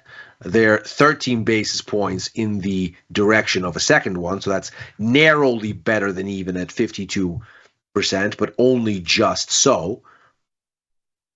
But the real disparity is for next year, where the markets are growing increasingly dovish, including today, which is how you get this net more dovish move in the sum for the outlook between now and the end of 2026. For next year, we've moved out to 73 basis points, which essentially means we've all but completely discounted 3 cuts next year, whereas the Fed only sees 1.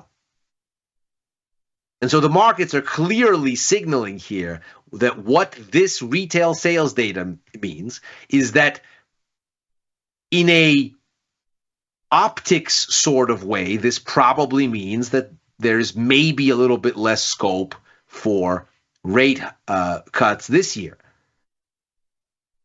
But this does not change the trajectory of economic growth in a more positive direction. It just delays rate cuts and pushes them downwind.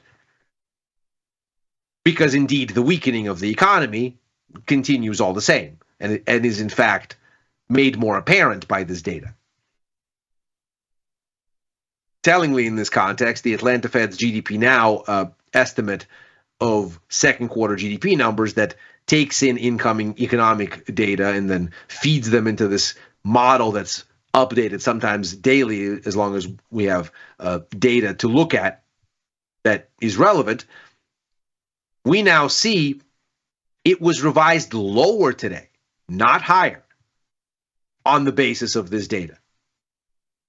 And that's largely if you actually see what the Atlanta Fed flagged as the reason for the adjustment, and here a quote is perhaps most appropriate. The Atlanta Fed very directly says that what they did was downgrade personal consumption expenditure expectations. So the markets looked at this, as did Fed economists, and collectively came to the conclusion that in the wake of these apparently better than expected retail sales numbers, the consumption piece for the second quarter looks worse, not better.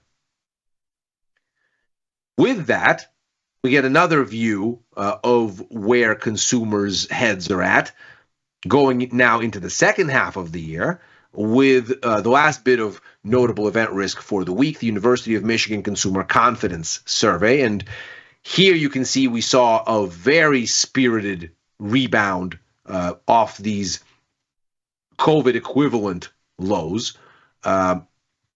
These, of course, were the post-COVID bottoms in sentiment here, and not surprisingly, sentiment was declining as inflation expectations were rising as a consequence of the pandemic's many disruptions. And once inflation started to fall, once the Fed really started to lean into rate hikes, you can see this is, of course, the beginning of 2022 right here, where the Fed really starts to hike. Once that starts to have an effect and inflation expectations decline, sentiment improves. As you get the advent of tariffs at the beginning of this year, inflation expectations surge and have in fact surpassed at one point the COVID peak. Sentiment craters. Fast forward to the June survey and the decline in inflation expectations from 6.6 to 5%, looking 1 year forward in these numbers. That gives you a potent jump in sentiment. As we look ahead, we can see the overall index is expected to nudge up just a touch, but expectations looking forward 6 months or so, as well as the assessment of current conditions, a little bit weaker in the forecasts. And perhaps that makes a bit of sense, warns that actually the headline figure might disappoint. And that takes us back to these inflation expectations as a driver of sentiment. Now, we just saw earlier this week that although the overall CPI report looked encouragingly normal at first blush, and the increase in headline inflation matched expectations pretty much exactly, 2.7% increase in the headline from 2.4. The thrust here came not from services where inflation already is the most dominant, and that's not surprising. Services is the biggest sector in the economy, but from goods, suggesting that the impact of tariffs is starting to appear. In fact, here's the change in monthly contributions to year-on-year figures. We can see the overall headline figure rose by 0.3 percentage points. That's from 2.4 to 2.7. But the thrust here is 4 times larger on the goods side than it was on the service side. If we actually look at the momentum of prices rather than just their levels. When we then got the PPI report, that seemed to continue. The goods component in PPI saw its first large increase in quite a while, and the largest since back here, January. So this is now a very sort of straightforward appearance for inflation linked to tariffs. We can obviously see that goods inflation has been basically non-existent going back for 2 years. until this. Moreover, if we look deeper into the price dynamics here, we find that at the very beginning of the US supply chain, at the intermediate demand level, before goods essentially go from who initially begins to have them at the wholesale level, then moves them on to final distributors that then put it out in stores and, of course, make it a retail-facing item. At the very beginning of the U.S. supply chain, margins got absolutely smoked 3 months ago. In fact, this is the biggest decline in wholesalers' margins since back here in 2013, the worst in 12 years. And for the subsequent 2 months, those margins didn't exactly keep pace, but they continued to deteriorate, suggesting that wholesalers are eating inflation costs, ostensibly from higher input costs around these tariffs, without passing them on to consumers. This is, of course, or even to final demand distributors, so wholesalers downwind along the supply chain. And in fact, as we look at corporate earnings reports, we see companies attesting as much. So with all of this in the inflation data, there seems to be a meaningful risk that consumers have noticed that the price of stuff seems to be heading higher, and that the thrust there seems to be significant and more notable than it's been in quite a long time.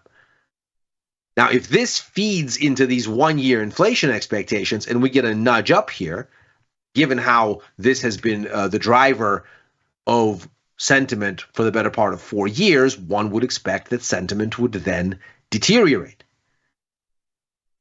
and give us a disappointing outcome, which would then, of course, make the second quarter story that much more ominous.